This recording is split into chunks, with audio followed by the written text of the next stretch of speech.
श्री वाहिगुरु साहिब जी। रामकली साध एक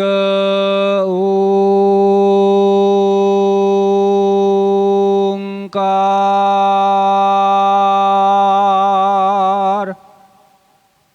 सतगुर प्रसाद।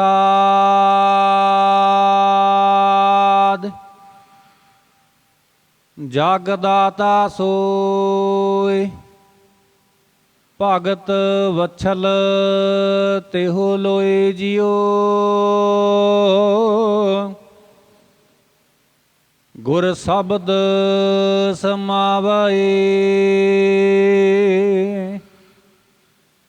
अवर ना जाने कोई जियो।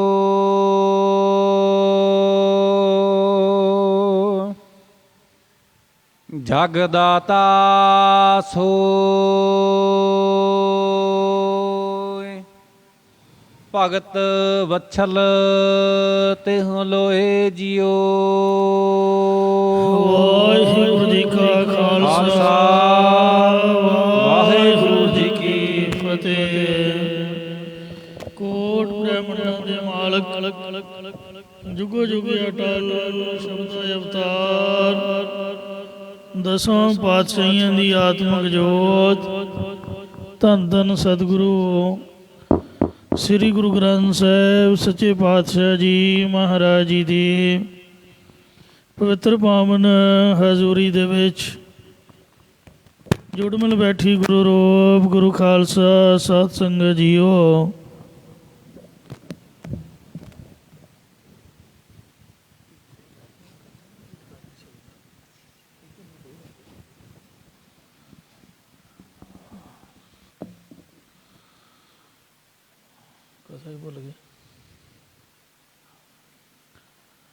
कोट ब्रह्मंडा दे मालक जुगो जुगी अटल शब्दा अवतार दसां पातशाहियों की आत्मक जोत धन धन सतगुरु श्री गुरु ग्रंथ साहिब सच्चे पातशाह जी महाराज जी की पवित्र पावन हजूरी दे विच जुड़मिल बैठी गुरु रूप गुरु खालसा सत संगत जीओ। आओ बड़े प्यार यार सत्कार दे नाल रामकली सद जो बाबा सुंदर जी ने उच्चारण की है तिस दी कथा विचार सरमण करके लाह प्राप्त करो। एक बार उच्चारण करो सतनाम श्री वाहिगुरु जी।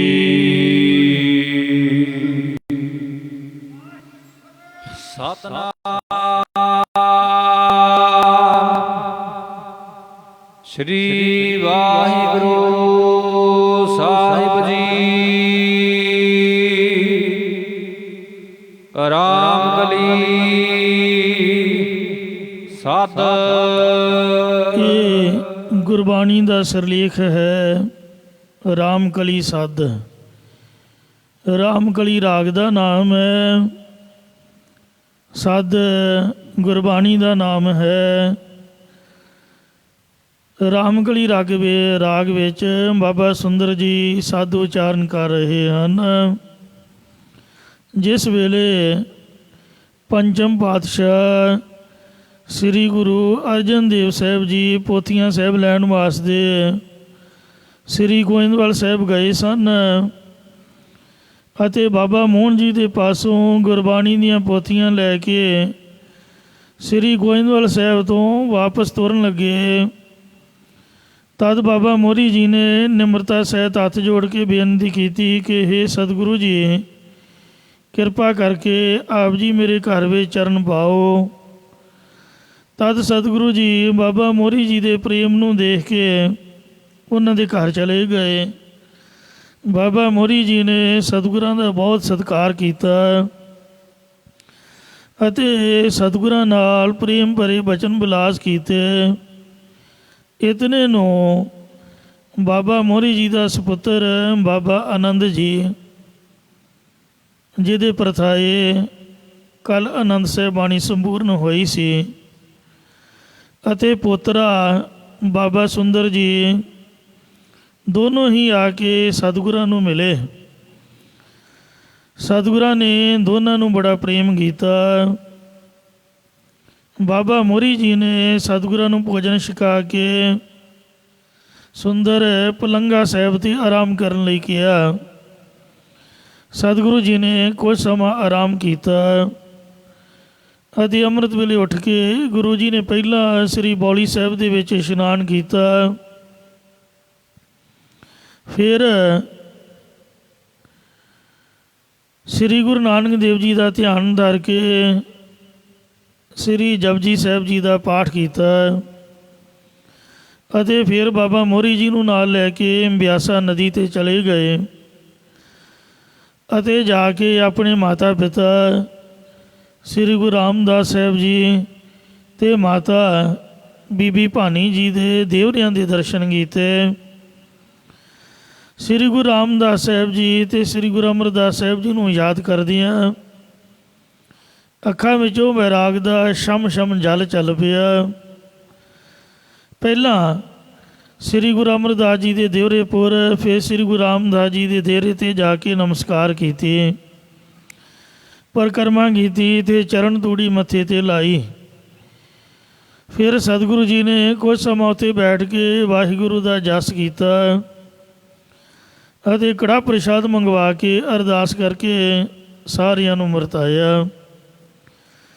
ਫਿਰ ਸਤਿਗੁਰਾਂ ਨੇ ਭਾਈ ਸੁੰਦਰ ਜੀ ਨੂੰ ਆਪਣੇ ਪਾਸ ਬੈਠਾ ਵੇਖਿਆ ਅਤੇ ਤੀਜੇ ਸਤਿਗੁਰਾਂ ਦੇ ਜੋਤੀ ਜੋਤ ਸਮਾਉਣ ਦੀ ਕਥਾ ਭੱਲਿਆਂ ਦੇ ਸਾਹਿਬਜ਼ਾਦਿਆਂ ਦੇ ਮੁਖੋਂ ਸੁਣਨੀ ਚਾਹੀ।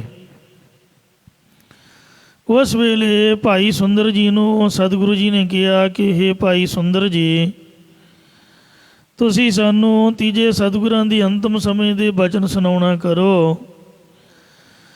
ਤਦ ਭਾਈ ਸੁੰਦਰ ਜੀ ਕਹਿਣ ਲੱਗੇ ਕਿ ਸਤਿਗੁਰੂ ਜੀ, ਤੁਸੀਂ ਕਿਰਪਾ ਦ੍ਰਿਸ਼ਟੀ ਕਰਕੇ ਆਗਿਆ ਦਿਓ, ਤਦ ਹੀ ਮੈਂ ਸੁਣਾ ਸਕਦਾ ਹਾਂ। ਤਾਂ ਸਤਿਗੁਰੂ ਜੀ ਕਹਿਣ ਲੱਗੇ, ਚੰਗਾ ਭਾਈ ਸੁੰਦਰ ਜੀ, ਤੁਸੀਂ ਸੁਣਾਓ। ਤਦ ਭਾਈ ਸੁੰਦਰ ਜੀ ਕਹਿਣ ਲੱਗੇ ਕਿ ਜੇ ਮੈਂ ਵੱਡਿਆਂ ਤੋਂ ਸਰਵਣ ਕੀਤਾ ਹੈ, ਉਸੇ ਤਰ੍ਹਾਂ ਆਪ ਜੀ ਦੀ ਆਗਿਆ ਅਨੁਸਾਰ ਹੁਣ ਮੈਂ ਸੁਣਾਉਂਦਾ। ਜੋ ਸਦ ਭਾਈ ਸੁੰਦਰ ਜੀ ਨੇ ਸਤਿਗੁਰਾਂ ਦੀ ਅੰਤਮ ਸਮੇਂ ਦਾ ਸੁਣਾਇਆ, ਉਹ ਸਤਿਗੁਰਾਂ ਨੇ ਰਚਨਾ ਆਪ ਬਾਣੀ ਵਿੱਚ ਰਚੀ ਹੈ, ਕਿਉਂਕਿ ਬਾਣੀ ਦੇ ਛੰਦਾਂ ਵਿੱਚੋਂ ਸਤਿਗੁਰਾਂ ਦੀ ਮੁਖਾਰਬਿੰਦ ਦੀ ਰਚਨਾ ਡੁੱਲ ਡੁੱਲ ਕੇ ਰਸ ਪੈਂਦਾ ਹੈ। ਭਾਈ ਸੁੰਦਰ ਜੀ ਦੇ ਸੁਣਾਉਣੇ ਕਰਕੇ ਸਿੱਧ ਦਾ ਨਾਮ ਭਾਈ ਸੁੰਦਰ ਜੀ ਦੇ ਨਾਮ 'ਤੇ ਰੱਖਿਆ। ਬਾਣੀ ਸਤਿਗੁਰਾਂ ਨੇ ਆਪ ਵਿਚਾਰੀ ਹੈ, ਆਪ ਦੀ ਬੋਲੀ ਵਿੱਚ, ਤਾਈਓਂ ਦਾ ਤੁਰਕੀ ਬਾਣੀ ਹੈ। ਬਾਬਾ ਸੁੰਦਰ ਜੀ ਨੇ ਬਚਨ ਸਲਾਏ ਵਾਰਤਕ ਦੇ ਵਿੱਚ ਉਹਦੀ ਕਵਿਤਾ ਰੂਪ ਬਾਣੀ ਗੁਰੂ ਅਰਜਨ ਸਾਹਿਬ ਨੇ ਆਪ ਬਣਾਈ ਹੈ। ਇਸ ਬਾਣੀ ਦਾ ਮਹਾਤਮ ਦੱਸਿਆ ਕਿ ਜਿਸ ਪ੍ਰਾਣੀ ਦੇ ਅੰਤ ਵੇਲੇ ਇਸ ਬਾਣੀ ਦਾ ਪਾਠ ਕੀਤਾ ਜਾਵੇਗਾ, ਉਹ ਪੁਰਖ ਜਮਾਂ ਦੀਆਂ ਮਾਰਾਂ ਨਹੀਂ ਖਾਵੇਗਾ। ਧੰਨ ਸ੍ਰੀ ਗੁਰੂ ਅਰਜਨ ਦੇਵ ਜੀ ਨੇ ਭਾਈ ਗੁਰਦਾਸ ਸਾਹਿਬ ਜੀ ਦੇ ਪਾਸੋਂ ਭਾਈ ਸੁੰਦਰ ਜੀ ਦੀ ਰਚਨਾ ਤੋਂ ਵਾਰਤਕ ਰੂਪ ਦੇ ਵਿੱਚ ਨਿਕਲੇ ਬਚਨਾਂ ਨੂੰ ਆਪ ਸਤਿਗੁਰਾਂ ਨੇ ਕਾਵ ਰਚਨਾ ਅਨੁਸਾਰ ਬਾਣੀ 'ਚ ਪਹਿਲਾਂ ਮੰਗਲ ਕਰਦਿਆਂ ਲਿਖਾਉਣਾ ਕੀਤਾ।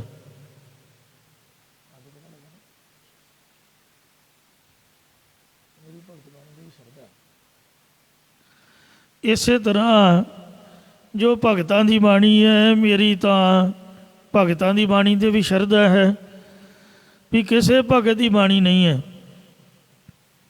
ਬਾਣੀ ਸ੍ਰੀ ਗੁਰੂ ਅਰਜਨ ਦੇਵ ਮਹਾਰਾਜ ਦੀ ਹੋਈ ਹੈ।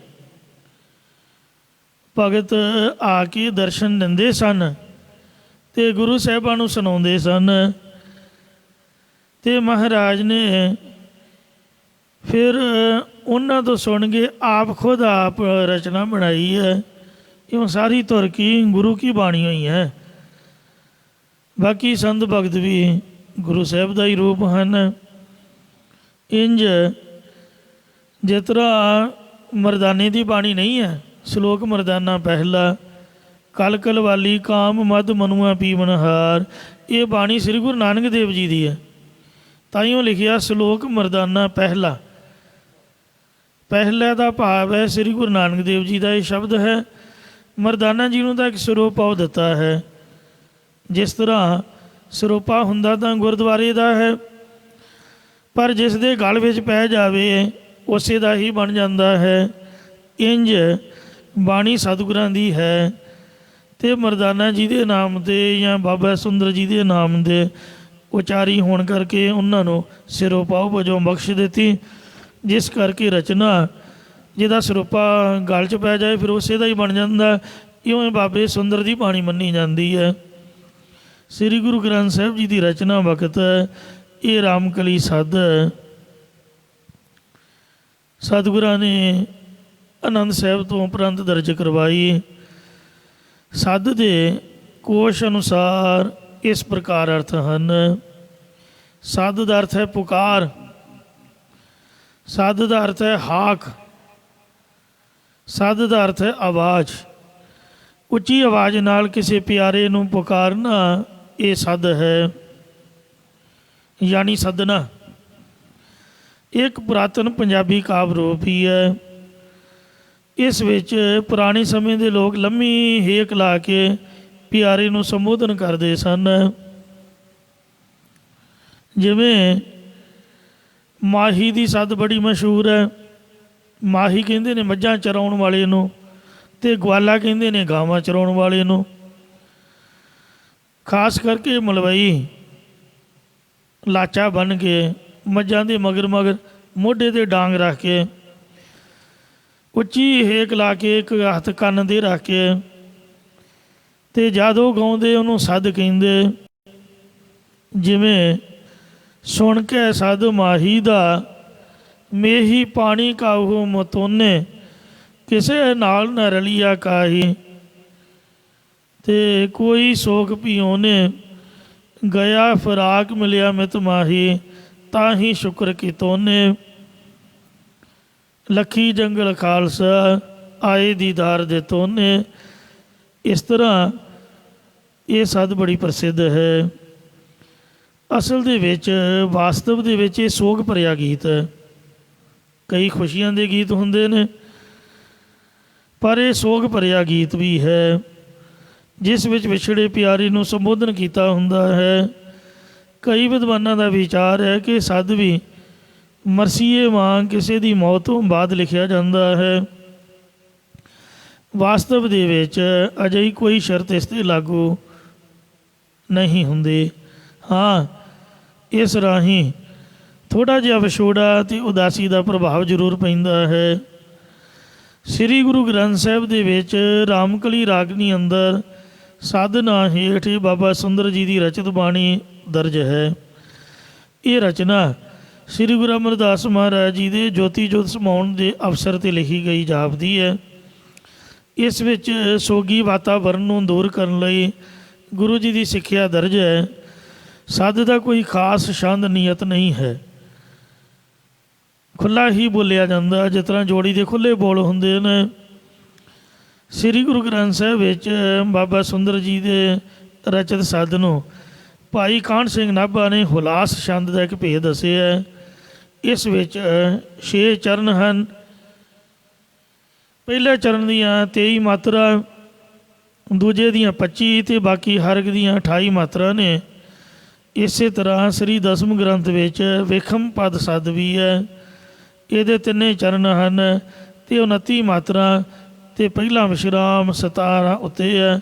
ਜੈਸਾ ਕਿ ਸੁਣ ਕੇ ਸੱਦ ਮਾਹੀ ਦਾ ਮੇਹੀ ਪਾਣੀ ਕਾਹ ਮਤੋਨੇ ਕਿਸੇ ਨਾਲ ਨਾ ਰਲੀਆ ਕਾਈ ਕਾ ਕੋਈ ਸੋਖ ਪਿਓਨੇ। ਜਾਂ ਸੱਦ ਨਾਮ ਪਰਮੇਸ਼ਰ ਦੇ ਸੱਦੇ ਦਾ ਹੁਕਮਨਾਮੇ ਦਾ ਹੈ। ਸੱਦੜੇ ਆਏ ਤਾਂ ਨਾ ਜਾਨੀਆਂ ਹੁਕਮ ਸੱਚੇ ਕਰਤਾਰੋ ਬਣਸ ਰਾਗ ਵਿੱਚ ਲਿਖਿਆ। ਸੱਦ ਦਾ ਮਤਲਬ ਜਸ ਵੀ ਹੈ, ਭਾਵ ਇਸ ਬਾਣੀ ਵਿੱਚ ਪਰਮੇਸ਼ਰ ਦਾ ਜਸ ਉਚਾਰਨ ਕਰਦੇ ਨੇ। ਸੱਦ ਇੱਕ ਛੰਦ ਦੀ ਜਾਤੀ ਵੀ ਹੈ।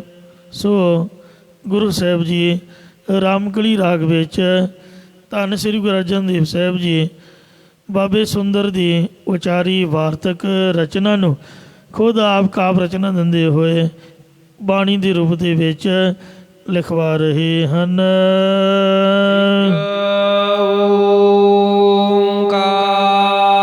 ਇੱਕ ਅਦੁੱਤੀ ਪਰਮੇਸ਼ਰ ਓੰਕਾਰ ਸਰਬ ਦਾ ਪ੍ਰਕਾਸ਼ਕ ਸਤਿਗੁਰ ਪ੍ਰਸਾਦ ਜੋ ਸਤਿਗੁਰਾਂ ਦੀ ਪ੍ਰਸਾਦ ਕਿਰਪਾ ਦੁਆਰਾ ਪ੍ਰਾਪਤ ਹੁੰਦਾ ਹੈ।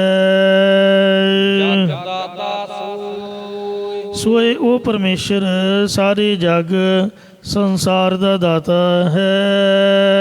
ਭਗਤ ਵਛਲ ਤਿਹੁ ਲੋਏ ਜੀਓ ਜੋ ਭਗਤੀ ਕਰਨ ਵਾਲੇ ਜੀਵਾਂ ਨੂੰ ਤਿੰਨਾਂ ਲੋਕਾਂ ਦੇ ਵਿੱਚ ਪਿਆਰ ਕਰਨ ਵਾਲਾ ਹੈ। ਜਿਹੜਾ ਵਛਲ ਸ਼ਬਦ ਹੈ ਬਤਸ ਤੋਂ ਬਣਿਆ, ਬਤਸ ਨਾਮ ਹੈ ਵੱਛੇ ਦਾ। ਜਿਵੇਂ ਗਾਂ ਬੱਚੇ ਨਾਲ ਪ੍ਰੇਮ ਕਰਦੀ ਹੈ, ਇਉਂ ਵਾਹਿਗੁਰੂ ਭਗਤਾਂ ਨਾਲ ਪ੍ਰੇਮ ਕਰਦਾ। ਇਸੇ ਪ੍ਰਕਾਰ ਜਗ ਦਾਤਾ ਸੋਈ ਉਹ ਸਾਰੇ ਜਗ ਦਾ ਦਾਤਾ ਹੈ। ਭਗਤ ਵਛਲ ਤਿਹੁ ਲੋਏ ਜੀਓ ਜੋ ਭਗਤਾਂ ਦਾ ਵਛਲ ਪਿਆਰਾ ਤੇ ਤਿੰਨਾਂ ਲੋਕਾਂ ਨੂੰ ਪ੍ਰਕਾਸ਼ਣ ਵਾਲਾ ਪਰਮੇਸ਼ਰ ਹੈ, ਜਾਂ ਸਾਰੇ ਜਗਤ ਨੂੰ ਜੀ ਦਾਨ ਦੇਣ ਵਾਲਾ ਦਾਤਾ ਹੈ। ਗੁਰ ਸਬਦੇ ਸਮਾਵਾਏ ਪਰਮੇਸ਼ਰ ਦੇ ਨਾਲ ਕਿੰਜ ਮਿਲਿਆ ਜਾਂਦਾ, ਉਹਦੀ ਬਾਬਤ ਕਥਨ ਕਰਦੇ ਨੇ ਕਿ ਗੁਰੂ ਉਪਦੇਸ਼ ਦੁਆਰਾ ਹੀ ਉਸ ਪਰਮੇਸ਼ਰ ਵਿੱਚ ਸਮਾਇਆ ਭਾਵ ਅਪੀਦ ਹੋਇਆ ਜਾਂਦਾ ਹੈ। ਅਵਰ ਨਾ ਜਾਣੈ ਕੋਈ ਜੀਓ ਗੁਰ ਉਪਦੇਸ਼ ਤੋਂ ਬਿਨਾ ਉਸ ਨੂੰ ਹੋਰ ਕੋਈ ਵੀ ਜਾਣ ਨਹੀਂ ਸਕਦਾ ਜੀ। ਅਵਰੂ ਨਾ ਜਾਣੈ ਸ਼ਬਦ ਗੁਰ ਕਾ ਅਸਲ ਵਿੱਚ ਉਸ ਨੂੰ ਹੋਰ ਕੋਈ ਵੀ ਨਹੀਂ ਜਾਣਦਾ ਜੋ ਗੁਰਾਂ ਦੇ ਉਪਦੇਸ਼ ਜਾਂ ਸ਼ਬਦ ਵਿੱਚ ਮਿਲਦਾ ਹੈ। ਏਕ ਨਾਮ ਧਿਆਵਹਿ ਅਤੇ ਇੱਕ ਪ੍ਰਭੂ ਦੇ ਸੱਚੇ ਨਾਮ ਨੂੰ ਧਿਆਉਂਦਾ ਉਹੀ ਪਾਉਂਦਾ ਹੈ। ਪ੍ਰਸਾਦਿ ਨਾਨਕ ਗੁਰੂ ਅੰਗਦ ਸ੍ਰੀ ਗੁਰੂ ਨਾਨਕ ਦੇਵ ਜੀ ਦੀ ਕਿਰਪਾ ਸਦਕਾ ਸ੍ਰੀ ਗੁਰੂ ਅੰਗਦ ਦੇਵ ਜੀ ਨੇ ਪ੍ਰਭੂ ਦਾ ਨਾਮ ਧਿਆਉਣਾ ਕੀਤਾ। ਪਰਮ ਪਦਵੀ ਪਾਵਹਿ ਅਤੇ ਗੁਰੂ ਅੰਗਦ ਦੇਵ ਜੀ ਦੇ ਉਪਦੇਸ਼ ਦੁਆਰਾ ਪ੍ਰਭੂ ਨਾਮ ਨੂੰ ਧਿਆ ਕੇ ਸ੍ਰੀ ਗੁਰੂ ਅਮਰਦਾਸ ਸਾਹਿਬ ਜੀ ਨੇ ਵੱਡੀ ਪਦਵੀ ਯਾਨੀ ਗੁਰਤਾ ਗੱਦੀ ਜਾਂ ਬ੍ਰਹਮਾਨੰਦ ਨੂੰ ਪਾਉਣਾ ਕੀਤਾ। ਆਇਆ ਹਕਾਰਾ ਚਲਣ ਵਾਰਾ ਉਸ ਵਾਹਿਗੁਰੂ ਦਾ ਸੰਸਾਰ ਤੋਂ ਚਲੇ ਜਾਣ ਵਾਲਾ ਅਤੇ ਸੱਚਖੰਡ ਵਿੱਚ ਪਹੁੰਚਣ ਵਾਲਾ ਸਦਾ ਭਾਵ ਬੁਲਾਵਾ ਆਇਆ ਹੈ। ਹਰਿ ਰਾਮ ਨਾਮ ਸਮਾਇਆ ਜਿਸ ਰਮੇ ਹੋਏ ਹਰੀ ਪਰਮੇਸ਼ਰ ਦਾ ਅੰਮ੍ਰਿਤ ਨਾਮ ਸਾਰੇ ਸਮਾਇਆ ਵਿਆਪਕ ਹੈ। ਉਸ ਵਾਹਿਗੁਰੂ ਦਾ ਸੰਸਾਰ ਤੋਂ ਚਲੇ ਜਾਣ ਵਾਲਾ ਸਦਾ ਪੱਤਰ ਆ ਗਿਆ ਹੈ। ਜਗ ਅਮਰ ਅਟਲ ਅਤੁਲ ਠਾਕੁਰ ਇਹ ਮਹਾਰਾਜ ਜਿਸ ਦਾ ਸੱਦਾ ਆਇਆ ਹੈ ਉਹ ਵਾਹਿਗੁਰੂ ਕੈਸਾ ਹੈ? ਕਹਿੰਦੇ ਉਹ ਪਰਮੇਸ਼ਰ ਜਗ ਸੰਸਾਰ ਦੇ ਵਿੱਚ ਵੀ ਮਰਨ ਤੋਂ ਰਹਿਤ ਹੈ, ਅਟਲ ਟਲਣ ਤੋਂ ਰਹਿਤ ਹੈ, ਅਤੋਲ ਤੋਲਣ ਮਾਪਣ ਤੋਂ ਰਹਿਤ ਹੈ, ਤੇ ਠਾਕੁਰ ਠਾ ਉਤਪਤੀ ਕਰਨ ਵਾਲਾ ਕੋ ਪਾਲਣਾ ਕਰਨ ਕਰਕੇ ਤੇ ਰੋ ਲੈਤਾ ਕਰਨ ਕਰਕੇ ਸ਼ਿਵ ਜੀ ਰੋ ਇਉਂ ਸੁਆਮੀ ਹੈ। ਭਗਤ ਤੇ ਹਰਿ ਪਾਇਆ ਉਸ ਹਰੀ ਪਰਮੇਸ਼ਰ ਨੂੰ ਪ੍ਰੇਮਾ ਭਗਤੀ ਕਰਨ ਤੋਂ ਪਾਉਣਾ ਕਰੀਦਾ ਹੈ। ਹਰਿ ਪਾਣਾ ਗੁਰ ਪਾਇਆ ਜਦ ਹਰੀ ਪਰਮੇਸ਼ਰ ਦਾ ਜੋਤੀ ਜੋਤ ਸਮਾਉਣ ਭਾਣਾ ਸਤਿਗੁਰੂ ਅਮਰਦਾਸ ਸਾਹਿਬ ਜੀ ਨੂੰ ਭਾਇਆ ਚੰਗਾ ਲੱਗਿਆ। ਗੁਰ ਜਾਵੈ ਹਰਿ ਪ੍ਰਭ ਪਾਸ ਜੀਓ ਤਦ ਸਤਿਗੁਰੂ ਜੀ ਹਰੀ ਪਰਮੇਸ਼ਰ ਜੀ ਦੇ ਪਾਸ ਜਾਣ ਲਈ ਤਿਆਰ ਹੋ ਗਏ ਅਤੇ ਸਤ ਗੁਰ ਕਰੇ ਹਰਿ ਪਹਿ ਬੇਨਤੀ। ਫਿਰ ਸਤਿਗੁਰੂ ਅਮਰਦਾਸ ਜੀ ਨੇ ਪਰਮੇਸ਼ਰ ਦੇ ਪਾਸ ਇਹ ਬੇਨਤੀ ਅਰਜ਼ੋਈ ਕੀਤੀ ਕਿ ਹੇ ਪਰਮੇਸ਼ਰ, ਮੇਰੀ ਤਾਂ ਇਹੀ ਅਰਦਾਸ ਬੇਨਤੀ ਹੈ ਕਿ ਮੇਰੀ ਪੈਜ ਰਖੋ ਅਰਦਾਸ ਜੀਓ। ਇਹ ਮੇਰੀ ਅਰਦਾਸ ਹੈ ਜੀਓ ਕਿ ਮੇਰੀ ਇੱਜ਼ਤ ਰੱਖਣਾ ਕਰੋ, ਤਾਂ ਜੋ ਗੁਰੂ ਨਾਨਕ ਦਾ ਚਲਾਇਆ ਪ੍ਰੇਮਾ ਭਗਤੀ ਦਾ ਪ੍ਰਵਾਹ ਸਦਾ ਵਾਸਤੇ ਦੁਨੀਆ ਵਿੱਚ ਚੱਲਣਾ ਕਰੇ। ਪੈਜ ਰਖੋ ਹਰਿ ਜਨ ਹੈ ਤੇਰੀ। ਸਦਾ ਚੱਲਦਾ ਰਹੇ। ਹੇ ਹਰੀ ਪਰਮੇਸ਼ਰ, ਸਾਡੇ ਦਾਸਾਂ ਦੀ ਲੋਕ ਪਰਲੋਕ ਵਿੱਚ ਇੱਜ਼ਤ ਰੱਖਣਾ ਕਰੋ ਜੀ। ਪੈਸਾ ਕਮਾਉਣਾ ਸੌਖਾ ਹੈ, ਪਰ ਇੱਜ਼ਤ ਦੁਨੀਆ ਵਿੱਚ ਰਹਿ ਕੇ ਬਚਾਉਣੀ ਬੜੀ ਹੀ ਔਖੀ ਹੈ। ਹਾਰ ਦੇਹੁ ਨਾਮ ਨਿਰੰਜਨੋ। ਅਤੇ ਹੇ ਹਰੀ ਪਰਮੇਸ਼ਰ, ਸਾਨੂੰ ਆਪਣਾ ਸ਼ੁੱਧ ਨਾਮ ਜਪਣ ਵਾਸਤੇ ਬਖਸ਼ ਦੇਣਾ ਕਰੋ, ਜਾਂ ਮਾਇਆ ਕਾਲਖ ਤੋਂ ਰਹਿਤ ਆਪਣੇ ਸ਼ੁੱਧ ਸਰੂਪ ਦੀ ਪ੍ਰਾਪਤੀ ਕਰਾਉਣ ਵਾਲਾ ਅੰਮ੍ਰਿਤ ਨਾਮ ਬਖਸ਼ਿਸ਼ ਕਰ ਦੇਣਾ ਕਰੋ ਜੀ। ਅੰਤੇ ਚੱਲਦਿਆ ਹੋਏ ਬੇਲੀ। ਜੋ ਨਾਮ ਅਖੀਰ ਪ੍ਰਾਣਾਂ ਦੇ ਵਿਯੋਗ ਸਮੇਂ ਪਰਲੋਕ ਦੇ ਰਸਤੇ ਵਿੱਚ ਚੱਲਦਿਆਂ ਨਾਲ ਬੇਲੀ ਸਹਾਇਕ ਹੁੰਦਾ ਹੈ। ਜਮਦੂਤ ਕਾਲ ਨਿਖੰਜਨੋ। ਅਤੇ ਜੋ ਯਮ ਦੇ ਦੂਤ ਕਾਲ ਕਰਨ ਲਈ ਆਉਂਦੇ ਨੇ, ਤਿੰਨਾਂ ਦਾ ਨਾਸ਼ ਕਰਨੇ ਵਾਲਾ ਹੈ। ਸਤਿਗੁਰੂ ਕੀ ਬੇਨਤੀ ਪਾਈ। ਜਿਹੜੀ ਸਤਿਗੁਰੂ ਸਾਹਿਬ ਜੀ ਨੇ ਲੋਕ ਪਰਲੋਕ ਦੇ ਵਿੱਚ ਪੈਜ ਰੱਖਣ ਦੀ ਜਾਂ ਨਾਮ ਜਪਣ ਜਪਾਉਣ ਵਾਲੀ ਜਾਂ ਜੋਤੀ ਜੋਤ ਸਮਾਉਣ ਦੀ ਬੇਨਤੀ ਅਰਜ਼ੋਈ ਪਾਉਣਾ ਕੀਤੀ ਸੀ। ਹਰਿ ਪ੍ਰਭੇ ਸੁਣੀ ਅਰਦਾਸ ਜੀਓ। ਜਿਵੇਂ ਐਪਲੀਕੇਸ਼ਨ ਦੇਈ ਦੀ ਹੈ, ਇਉਂ ਜਦ ਅਰਦਾਸ ਪਾਈ ਵਾਹਿਗੁਰੂ ਜੀ ਦੇ ਘਰ, ਤਾਂ ਉਹ ਹਰੇ ਭਰੇ ਕਰਨ ਵਾਲੇ ਪਰਮੇਸ਼ਰ ਨੇ ਅਰਦਾਸ ਬੇਨਤੀ ਸੁਣ ਲੈਣਾ ਕੀਤੀ। ਐਪਲੀਕੇਸ਼ਨ ਮਹਾਰਾਜ ਨੇ ਸੁਣੀ, ਪੜ੍ਹ ਲਈ, ਭਾਵ ਸਤਿਗੁਰੂ ਜੀ ਜੋਤੀ ਜੋਤ ਸਮਾ ਗਏ। ਕਿਉਂਕਿ ਸਤਿਗੁਰੂ ਜੀ ਦੀ ਉਮਰ ਟੋਟਲ ਵਾਹਿਗੁਰੂ ਜੀ ਦੇ ਘਰ 111 ਸਾਲ ਲਿਖੀ ਹੋਈ ਸੀ। ਸਤਿਗੁਰੂ ਜੀ ਨੇ ਅਰਦਾਸ ਪਾਈ, ਵਾਹਿਗੁਰੂ ਜੀ ਨੂੰ ਬੇਨਤੀ ਕੀਤੀ ਕਿ ਹੇ ਵਾਹਿਗੁਰੂ ਜੀ, ਹੁਣ ਮੈਂ ਇਸ ਤੋਂ ਬਾਅਦ ਸੰਸਾਰ ਵਿੱਚ ਰਹਿਣਾ ਨਹੀਂ ਚਾਹੁੰਦਾ ਅਤੇ ਸ੍ਰੀ ਗੁਰੂ ਰਾਮਦਾਸ ਜੀ ਨੂੰ ਸਮਾਂ ਦੇਣਾ ਚਾਹੁੰਦਾ ਹਾਂ, ਕਿਉਂਕਿ ਇਹ ਬਹੁਤ ਚੰਗੇ ਗੁਰਮੁਖ ਹਨ। ਇਹਨਾਂ ਬੜੀ ਸੇਵਾ ਕੀਤੀ ਹੈ, ਮੇਰੇ ਆਖੇ ਲੱਗੇ ਨੇ, ਅਤੇ ਮੇਰੀ ਬੇਨਤੀ ਹੈ ਕਿ ਬਾਕੀ ਜਿਹੜੀ 105 ਸਾਲ ਮੈਂ ਉਮਰ ਭੋਗ ਲਈ ਹੈ, ਅਤੇ ਬਾਕੀ ਜਿਹੜੀ 6 ਸਾਲ ਬਚਦੀ ਹੈ, ਇਹਨਾਂ ਨੂੰ ਅਰਦਾਸ ਕਰਦਾ ਹਾਂ, ਇਹਨਾਂ ਨੂੰ ਮੇਰੀ ਉਮਰ ਲੱਗ ਜਾਏ। ਤਾਂ ਵਾਹਿਗੁਰੂ ਜੀ ਨੇ ਉਹ ਬੇਨਤੀ ਪ੍ਰਵਾਨ ਕਰ ਲਈ ਕਿ ਤੁਸੀਂ ਖੁਦ ਆਪ ਹੀ ਗੁਰੂ ਪਰਮੇਸ਼ਰ ਹੋ, ਜਿਸ ਤਰ੍ਹਾਂ ਤੁਹਾਡੀ ਖੁਸ਼ੀ ਮਰਜ਼ੀ ਹੈ। ਆਮਣ ਜਾਣਾ ਹੁਕਮ ਦਸੇ ਕਾ ਹੁਕਮ ਹੈ ਬੁਝ ਸਮਾਵਾਂਗੇ। ਆਪ ਜੀ ਦਾ ਜਿਵੇਂ ਹੁਕਮ ਹੈ ਤੁਸੀਂ ਆਓ ਜੀ ਆਇਆਂ ਨੂੰ। ਇੱਥੇ ਵੀ ਆਪ ਜੀ ਲਈ ਸਿੰਘਾਸਨ ਹੈ, ਅਤੇ ਤੁਸੀਂ ਸ੍ਰੀ ਗੁਰੂ ਰਾਮਦਾਸ ਜੀ ਨੂੰ ਸਮਾਂ ਦਿਓ। ਇਉਂ ਬਾਕੀ 6 ਸਾਲ ਸ੍ਰੀ ਗੁਰੂ ਰਾਮਦਾਸ ਜੀ ਨੂੰ ਬਖਸ਼ ਕੇ, ਨਾਲ ਗੁਰਤਾ ਗੱਦੀ ਬਖਸ਼ ਕੇ, ਨਾਲ ਰਿੱਧੀਆਂ ਸਿੱਧੀਆਂ ਤਿੰਨਾਂ ਲੋਕਾਂ ਦੀ ਮਾਇਆ ਬਖਸ਼ ਕੇ, ਹਰਿਮੰਦਰ ਸਾਹਿਬ ਅੰਮ੍ਰਿਤਸਰ ਵਾਲੀ ਜਗ੍ਹਾ ਬਖਸ਼ ਕੇ, ਸਭ ਕੁਛ ਹੀ ਦੇ ਕੇ, ਅਤੇ ਗੁਰੂ ਅਮਰਦਾਸ ਜੀ ਜੋਤੀ ਜੋਤ ਸਮਾ ਗਏ। ਵੇਖੋ ਕਿੰਨੇ ਦਿਆਲੂ ਕਿਰਪਾਲੂ ਨੇ। ਅਸੀਂ ਬੋਝੀ ਵਿੱਚੋਂ ਕਿਸੇ ਨੂੰ ਪੈਸੇ ਦੇ ਸਕਦੇ ਹਾਂ, ਪਰ ਆਪ ਦੀ ਉਮਰ ਨਹੀਂ ਦੇ ਸਕਦੇ। ਸਗੀ ਮਾਂ ਪੁੱਤ ਨੂੰ ਨਹੀਂ ਅਰਦਾਸ ਕਰ ਸਕਦੇ।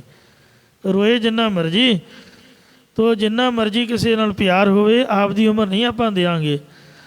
ਇਹ ਧੰਨ ਗੁਰੂ ਅਮਰਦਾਸ ਜੀ ਦੀ ਦਿਆਲਤਾ ਵੇਖੋ ਕਿ ਤਈਏ ਤਾਪ ਨਾਲ ਇੱਕ ਮਾਈ ਦਾ ਪੁੱਤ ਸ਼ਾਂਤ ਹੋਇਆ, ਉਹਨੂੰ ਜਿਉਂਦਾ ਕਰਤਾ। ਫਿਰ ਜਿੰਨਾ ਚਿਰ ਗੁਰਤਾ ਗੱਦੀ 'ਤੇ ਰਹੇ, ਕਿਸੇ ਨੂੰ ਮਰਨ ਨਹੀਂ ਦਿੱਤਾ। ਯਾਨੀ ਕਿਸੇ ਪੁੱਤਰ ਦੇ ਹੁੰਦਿਆਂ ਮਾਂ ਦੁਖੀ ਨਾ ਹੋਵੇ, ਅਤੇ ਇਉਂ ਮਾਂ ਦੇ ਹੁੰਦਿਆਂ ਕੋਈ ਪੁੱਤ ਚੜ੍ਹਾਈ ਨਹੀਂ ਕੀਤਾ, ਬਲਕਿ ਪਸ਼ੂ ਪੰਛੀ ਵੀ ਨਹੀਂ ਮਰਿਆ। ਅਤੇ ਜਾਂਦੀ ਬਾਕੀ ਸ੍ਰੀ ਗੁਰੂ ਰਾਮਦਾਸ ਜੀ ਦੀ ਉਮਰ ਥੋੜ੍ਹੀ ਸੀਗੀ। ਆਖਿਆ ਬੀਬੀ ਭਾਨੀ ਤੂੰ ਗੱਦੀ ਤਾਂ ਲੈ ਲਈ ਹੈ, ਪਰ ਤੈਨੂੰ ਪਤਾ ਵੀ ਜੇ ਤੇਰਾ ਪਤੀ ਚੜ੍ਹਾਈ ਕਰ ਗਿਆ ਫੇਰ ਕੀ ਕਰੇਂਗੀ? ਕਹਿੰਦੇ ਜੀ ਕਰਨਾ ਕੀ ਆ, ਚਿੱਟਾ ਦੁਪੱਟਾ ਪਹਿਲਾਂ ਵੀ ਲੈਂਦੇ ਆ ਅਤੇ ਗੁਰੂ ਰਾਮਦਾਸ ਜੀ ਤੋਂ ਬਾਅਦ ਵੀ ਚਿੱਟਾ ਦੁਪੱਟਾ ਲੈ ਕੇ ਤੁਹਾਡੇ ਘਰ ਦੇ ਭਾਂਡੇ ਮਾਂਜਾਂਗੇ, ਇਸੇ ਤਰ੍ਹਾਂ ਹੀ ਸੇਵਾ ਕਰਕੇ ਭਾਣਾ ਮੰਨਾਂਗੇ। ਕਹਿੰਦੇ ਧੰਨ ਹੈ ਤੂੰ ਬੀਬੀ ਜਿਹਨੇ ਵਾਹਿਗੁਰੂ ਦੇ ਪਾਣੀ ਨੂੰ ਜਾਣ ਲਿਆ। ਚੱਲ ਆਪਾਂ ਬਥੇਰੀ ਉਮਰ ਭੋਗ ਲਈ, ਬੜਾ ਕੁਝ ਵੇਖਿਆ, ਤੇਰੇ ਪਤੀ ਨੂੰ ਮੈਂ ਉਮਰ ਵੀ ਅਰਦਾਸ ਕਰਦਾ ਇਉਂ ਦਿਆਲੂ ਕਿਰਪਾਲੂ ਸਤਿਗੁਰੂ ਜੀ ਜੋਤੀ ਜੋਤ ਸਮਾ ਗਏ। ਹਰ ਪ੍ਰਭ ਸੁਣੀ ਅਰਦਾਸ ਜੀਓ। ਜੋ ਐਪਲੀਕੇਸ਼ਨ ਵਾਹਿਗੁਰੂ ਦੇ ਘਰ ਲਾਈ ਸੀ ਕਿ ਮੈਂ ਆਪ ਦੀ ਉਮਰ ਗੁਰੂ ਰਾਮਦਾਸ ਜੀ ਨੂੰ ਅਰਦਾਸ ਕਰਕੇ ਤੁਹਾਡੇ ਚਰਨਾਂ ਵਿੱਚ ਆਉਣਾ ਚਾਹੁੰਦਾ, ਅਤੇ ਮਹਾਰਾਜ ਵਾਹਿਗੁਰੂ ਜੀ ਨੇ ਪ੍ਰਵਾਨ ਕਰ ਲਈ ਕਿ ਆਓ ਜੀਓ ਆਇਆ ਨੂੰ। ਅਤੇ ਗੁਰੂ ਅਮਰਦਾਸ ਜੀ ਜੋਤੀ ਜੋਤ ਸਮਾ ਗਏ। ਜੋਤ ਮਿਲੀ ਸੰਗ ਜੋਤ ਰਹਿਆ ਕਾਲ ਦਾ, ਜਿਉਂ ਜਲ ਮੈਂ ਜਲ ਆਈ ਖਟਾਨਾ, ਤਿਉਂ ਜੋਤੀ ਸੰਗ ਜੋਤ ਸਮਾਨਾ। ਮਿਟ ਗਏ ਗਵਨ ਪਾਏ ਵਿਸਰਾਮ, ਨਾਨਕ ਪ੍ਰਭ ਕੈ ਸਦ ਕੁਰਬਾਨ। ਹਰ ਧਾਰ ਕਿਰਪਾ ਸਤ ਗੁਰ ਮਿਲਾਇਆ। ਉਸ ਵੇਲੇ ਹਰੀ ਪਰਮੇਸ਼ਰ ਨੇ ਦਇਆ ਦ੍ਰਿਸ਼ਟੀ ਧਾਰ ਕੇ ਸਤਿਗੁਰੂ ਸ੍ਰੀ ਗੁਰੂ ਅਮਰਦਾਸ ਜੀ ਨੂੰ ਆਪਣੇ ਸਰੂਪ ਦੇ ਨਾਲ ਮਿਲਾ ਲਿਆ। ਧੰਨ ਧੰਨ ਕਹੈ ਸਾਬਾਸ ਜੀਓ। ਤਦ ਅਸੀਂ ਮਨ ਕਰਕੇ ਵੀ ਧੰਨ ਕਹਿੰਦੇ ਹਾਂ, ਬਾਣੀ ਕਰਕੇ ਵੀ ਧੰਨ ਕਹਿੰਦੇ ਆ, ਅਤੇ ਸਰੀਰ ਕਰਕੇ ਵੀ ਹਰੀ ਪਰਮੇਸ਼ਰ ਜੀ ਨੂੰ ਧੰਨਤਾ ਦੇ ਯੋਗ ਕਹਿਣਾ ਕੀਤਾ। ਇਸੇ ਪ੍ਰਕਾਰ ਜਦ ਭਾਈ ਮੋਹਰੀ ਜੀ ਨੂੰ ਪਤਾ ਲੱਗਿਆ ਕਿ ਹਰ ਭਾਣਾ ਗੁਰ ਪਾਇਆ, ਪਰਮੇਸ਼ਰ ਦਾ ਭਾਣਾ ਗੁਰੂ ਸਾਹਿਬ ਜੀ ਨੂੰ ਭਾਉਂਦਾ ਹੈ। ਗੁਰ ਜਾਵੈ ਹਰ ਪ੍ਰਭ ਪਾਸ ਜੀਓ। ਅਤੇ ਸਤਿਗੁਰੂ ਅਮਰਦਾਸ ਸਾਹਿਬ ਜੀ ਜੋਤੀ ਜੋਤ ਸਮਾ ਕੇ ਹਰੀ ਪਰਮੇਸ਼ਰ ਜੀ ਦੇ ਪਾਸ ਜਾਣਾ ਚਾਹੁੰਦੇ ਹਨ। ਸਤਿਗੁਰ ਕਰੇ ਅਰਪਹਿ ਬੇਨਤੀ। ਤਾਂ ਉਸ ਵੇਲੇ ਭਾਈ ਮੋਹਰੀ ਜੀ ਨੇ ਸਤਿਗੁਰੂ ਅਮਰਦਾਸ ਜੀ ਨੂੰ ਹਰੀ ਪਰਮੇਸ਼ਰ ਦਾ ਸਰੂਪ ਸਮਝ ਕੇ ਸਤਿਗੁਰਾਂ ਦੇ ਪਾਸ ਬੇਨਤੀ ਅਰਜ਼ੋਈ ਕੀਤੀ ਕਿ ਹੇ ਗੁਰੂ ਸਾਹਿਬ ਜੀ, ਮੇਰੀ ਪੈਜ ਰਖੋ ਅਰਦਾਸ ਜੀਓ। ਮੇਰੀ ਆਪ ਜੀ ਦੇ ਚਰਨਾਂ ਵਿੱਚ ਇੱਕ ਅਰਦਾਸ ਬੇਨਤੀ ਹੈ। ਆਪ ਜੀ ਕਿਰਪਾ ਕਰਕੇ ਲੋਕ ਪਰਲੋਕ ਵਿੱਚ ਮੇਰੀ ਪੈਜ ਇੱਜ਼ਤ ਪਤ ਰੱਖਣਾ ਕਰੋ ਜੀ, ਕਿਉਂਕਿ ਪੈਜ ਰਖੋ ਅਰਜਨ ਹੈ ਗੇਰੀ। ਸੋ ਹੇ ਹਰੀ ਸਰੂਪ ਸਤਿਗੁਰੂ ਜੀ, ਸਾਡੀ ਆਪਣੇ ਦਾਸਾਂ ਦੀ ਪੈਜ ਇੱਜ਼ਤ ਰੱਖਣਾ ਕਰੋ। ਹਰ ਦੇਹੁ ਨਾਮ ਨਿਰੰਜਨ, ਅਤੇ ਹਰੀ ਪਰਮੇਸ਼ਰ ਦਾ ਸ਼ੁੱਧ ਨਾਮ ਜਪਣ ਵਾਸਤੇ ਸਾਨੂੰ ਦੇਣਾ ਬਖਸ਼ਿਸ਼ ਕਰਨਾ ਕਰੋ। ਸਤਿਗੁਰੂ ਜੀ ਭਾਈ ਮੋਹਰੀ ਜੀ ਨੂੰ ਕਹਿਣ ਲੱਗੇ, ਹੇ ਭਾਈ ਮੋਹਰੀ ਜੀ, ਤੁਸੀਂ ਨਾਮ ਕੀ ਕਰਨਾ ਹੈ? ਤਦ ਭਾਈ ਮੋਹਰੀ ਜੀ ਨੇ ਬੇਨਤੀ ਕੀਤੀ। ਉਹ ਅੱਗੇ ਫਰਮਾਉਂਦੇ ਹਨ, ਅੰਤ ਚੱਲਦਿਆ ਹੋਏ ਬੇਲੀ। ਇਹ ਸਤਿਗੁਰੂ ਜੀ ਅਖੀਰਲੇ ਸਮੇਂ ਦੁਨੀਆ ਤੋਂ ਚੱਲਦਿਆਂ ਪਰਲੋਕ ਵਿੱਚ ਨਾਮ ਜਪਿਆ ਹੀ ਸਹਾਇਕ ਹੋਵੇਗਾ। ਜਮਦੂਤ ਕਾਲ ਨਿਖੰਜਨ, ਅਤੇ ਜਪਿਆ ਹੋਇਆ ਨਾਮ ਅਜ਼ਰਾਈਲ ਮੇਕਾਈਲ ਆਦਿਕ ਯਮਦੂਤਾਂ ਤੇ ਕਾਲ ਨੂੰ ਨਾਸ਼ ਕਰੇਗਾ। ਇਸ ਕਰਕੇ ਮੈਂ ਨਾਮ ਜਪਣਾ ਮੰਗਦਾ ਹਾਂ ਜੀ। ਸਤਿਗੁਰੂ ਕੀ ਬੇਨਤੀ ਪਾਈ। ਜਿਹੜੀ ਭਾਈ ਮੋਹਰੀ ਜੀ ਦੀ ਸਤਿਗੁਰੂ ਸਾਹਿਬ ਜੀ ਦੀ ਹਜ਼ੂਰੀ ਅੰਦਰ ਅਰਜ਼ੋਈ ਪਾਉਣਾ ਕੀਤੀ ਸੀ। ਹਰ ਪ੍ਰਭ ਸੁਣੀ ਅਰਦਾਸ ਜੀਓ। ਉਹ ਅਰਦਾਸ ਬੇਨਤੀ ਹਰੀ ਪਰਮੇਸ਼ਰ ਦਾ ਸਰੂਪ ਸਤਿਗੁਰੂ ਅਮਰਦਾਸ ਮਹਾਰਾਜ ਨੇ ਸੁਣੀ। ਹਰ ਧਾਰ ਕਿਰਪਾ ਸਤਿਗੁਰ ਮਿਲਾਇਆ। ਸੁਣੀ ਅਰਦਾਸ ਸੁਆਮੀ ਮੇਰੇ ਸਰਬ ਕਲਾ ਬਣਾਈ। ਪ੍ਰਗਟ ਭਈ ਸਗਲੇ ਜੋਗੀ ਅੰਤਰ, ਗੁਰ ਨਾਨਕ ਕੀ ਵਡਿਆਈ। ਹਰੀ ਪਰਮੇਸ਼ਰ ਸਰੂਪ ਗੁਰਾਂ ਨੇ ਮੇਰ ਭਰੀ ਦ੍ਰਿਸ਼ਟੀ ਧਾਰਨ ਕਰਕੇ ਭਾਈ ਮੋਹਰੀ ਜੀ ਦੇ ਤਾਈਂ ਵਾਹਿਗੁਰੂ ਜੀ ਦੇ ਨਾਲ ਮੇਲ ਦਿੱਤਾ। ਧੰਨ ਧੰਨ ਕਹੈ ਸਾਬਾਸ ਜੀਓ। ਫਿਰ ਸਾਰੀਆਂ ਸੰਗਤਾਂ ਕਹਿ ਉੱਠੀਆਂ ਕਿ ਧੰਨ ਭਾਈ ਮੋਹਰੀ ਜੀ, ਧੰਨ ਭਾਈ ਮੋਹਰੀ ਜੀ, ਧੰਨਤਾ ਦੇ ਯੋਗ ਹਨ। ਜਾਂ ਇਸੇ ਪ੍ਰਕਾਰ ਧੰਨ ਧੰਨ ਕਹੈ ਸਾਬਾਸ ਜੀਓ। ਭਾਈ ਮੋਹਰੀ ਜੀ ਨੇ ਮਨ ਕਰਕੇ ਵੀ ਸਤਿਗੁਰਾਂ ਨੂੰ ਧੰਨਤਾ ਦੇ ਯੋਗ ਕਿਹਾ, ਸਰੀਰ ਕਰਕੇ ਵੀ ਧੰਨਤਾ ਦੇ ਯੋਗ ਕਿਹਾ, ਅਤੇ ਬਾਣੀ ਕਰਕੇ ਵੀ ਧੰਨਤਾ ਦੇ ਯੋਗ ਕਿਹਾ। ਫਿਰ ਸਤਿਗੁਰਾਂ ਨੇ ਸਾਰੇ ਪਰਿਵਾਰ ਤੇ ਸਿੱਖਾਂ ਨੂੰ ਬੁਲਾ ਕੇ ਇਹ ਬਚਨ ਸਮਝਾਏ। ਮੇਰੇ ਸਿੱਖ ਸੁਣੰਦੋ ਪੁੱਤ ਭਾਈਓ। ਇਹ ਮੇਰੇ ਸਿੱਖੋ, ਭਾਈ ਮੋਹਰੀ ਜੀ ਆਦਿਕ ਪੁੱਤੋ ਤੇ ਭਰਾਵੋ, ਤੁਸੀਂ ਸੁਣਨਾ ਕਰੋ। ਮੇਰਾ ਹਰ ਭਾਣਾ, ਮੇਰੇ ਭਾਵ ਸਾਡੇ ਹਰੀ ਪਰਮੇਸ਼ਰ ਦਾ ਇਹ ਭਾਣਾ ਭਾਵ ਹੁਕਮ ਹੈ, ਜਾਂ ਸਾਡੇ ਪਰਮੇਸ਼ਰ ਨੂੰ ਇਹੀ ਪਾਉਂਦਾ ਹੈ ਕਿ ਆਓ ਮੈਂ ਪਾਸ ਜੀਓ। ਕਿ ਹੁਣ ਮੇਰੇ ਪਾਸ ਆਉਣਾ ਕਰੋ। ਉਹਨਾਂ ਨੇ ਮੈਨੂੰ ਬੁਲਾ ਲਿਆ ਹੈ। ਹਰ ਪ੍ਰਾਣਾ ਗੁਰ ਪਾਇਆ। ਪਰਮੇਸ਼ਰ ਦਾ ਹੁਕਮ ਮੰਨਣਾ ਸਤਿਗੁਰੂ ਜੀ ਕਹਿੰਦੇ ਸਾਨੂੰ ਚੰਗਾ ਲੱਗਦਾ ਹੈ।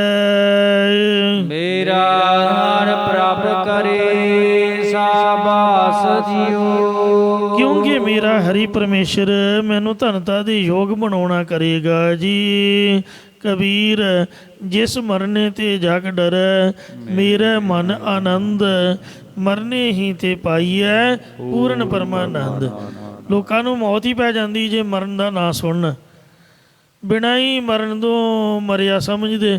ਪਰ ਜਿਹੜੇ ਸੰਤ ਭਗਤ ਰੱਬ ਦੇ ਪਿਆਰੇ ਗੁਰੂ ਸਾਹਿਬ ਜੀ ਮਰਨ ਨੂੰ ਮਰਨਾ ਨਹੀਂ ਕਹਿ ਰਹੇ, ਉਹ ਤਾਂ ਵਾਹਿਗੁਰੂ ਵਿੱਚ ਅਭੇਦ ਹੋ ਕੇ ਪਰਮਾਨੰਦ ਦੀ ਖੁਸ਼ੀ ਮਨਾ ਰਹੇ ਹਨ। ਭਗਤ ਸਤਿਗੁਰ ਪੁਰਖ ਸੋਈ। ਸਿੱਖਾਂ ਨੇ ਬੇਨਤੀ ਕੀਤੀ ਕਿ ਹੇ ਸਤਿਗੁਰੂ ਜੀ, ਭਾਣਾ ਮੰਨਣ ਵਾਲਾ ਕੌਣ ਹੁੰਦਾ ਹੈ? ਤਾਂ ਗੁਰੂ ਸਾਹਿਬ ਕਹਿਣ ਲੱਗੇ ਉਹ ਭਗਤ ਹੁੰਦਾ ਹੈ ਭਾਈ। ਭਗਤ ਉਹ ਹੁੰਦਾ ਜਿਹੜਾ ਭਾਣਾ ਮੰਨੇ, ਅਤੇ ਸੱਚਾ ਗੁਰੂ ਵੀ ਉਹੀ ਹੈ ਜਿਹੜਾ ਭਾਣੇ ਦਾ ਮਾਲਕ ਹੋਵੇ, ਭਾਣਾ ਮੰਨੇ। ਹੁਕਮ ਅੰਦਰ ਸਭ ਕੋ, ਬਾਹਰ ਹੁਕਮ ਨਾ ਕੋਏ। ਨਾਨਕ ਹੁਕਮੈ ਜੇ ਬੁਝੈ, ਤਾਂ ਹਉਮੈ ਕਹੈ ਨਾ ਕੋਏ। ਪੁਰਖ ਸੋਈ, ਅਤੇ ਪੂਰਨ ਪੁਰਖ ਵੀ ਉਹੀ ਹੈ ਜਿਹੜਾ ਵਾਹਿਗੁਰੂ ਜੀ ਦਾ ਭਾਣਾ ਮੰਨੇ। ਸੋ ਸਿੱਖ ਸਖਾ ਬੰਧਪ ਹੈ ਭਾਈ।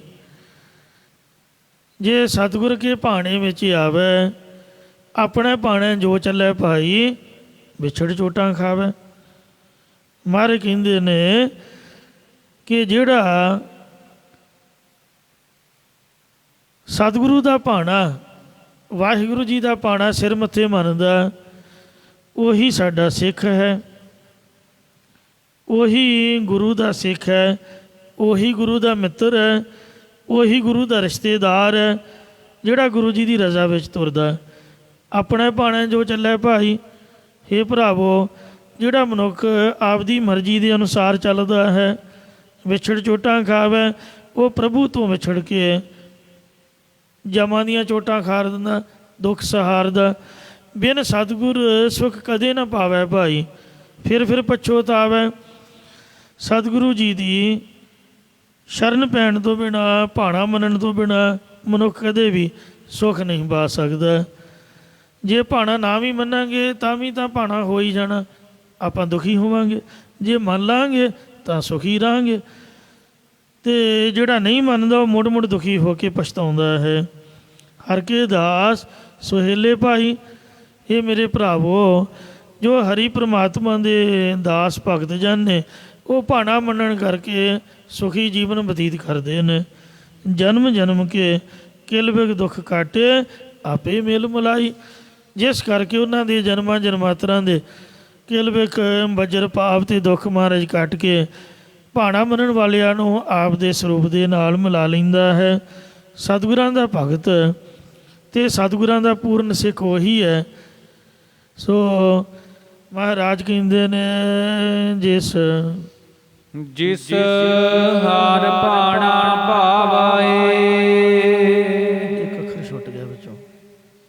ਜਿਸ ਹਰ ਪ੍ਰਭ ਪਾਣਾ ਭਾਵਾਏ। ਜਿਸ ਨੂੰ ਪ੍ਰਭ ਨਾਮ ਹੈ ਵੱਡੇ ਦਾ, ਸੋ ਵੱਡੇ ਹਰੀ ਪਰਮੇਸ਼ਰ ਦਾ ਭਾਣਾ ਜਿਹੜਾ ਹੁਕਮ ਮੰਨਣਾ ਉਹ ਚੰਗਾ ਲੱਗਦਾ ਹੈ।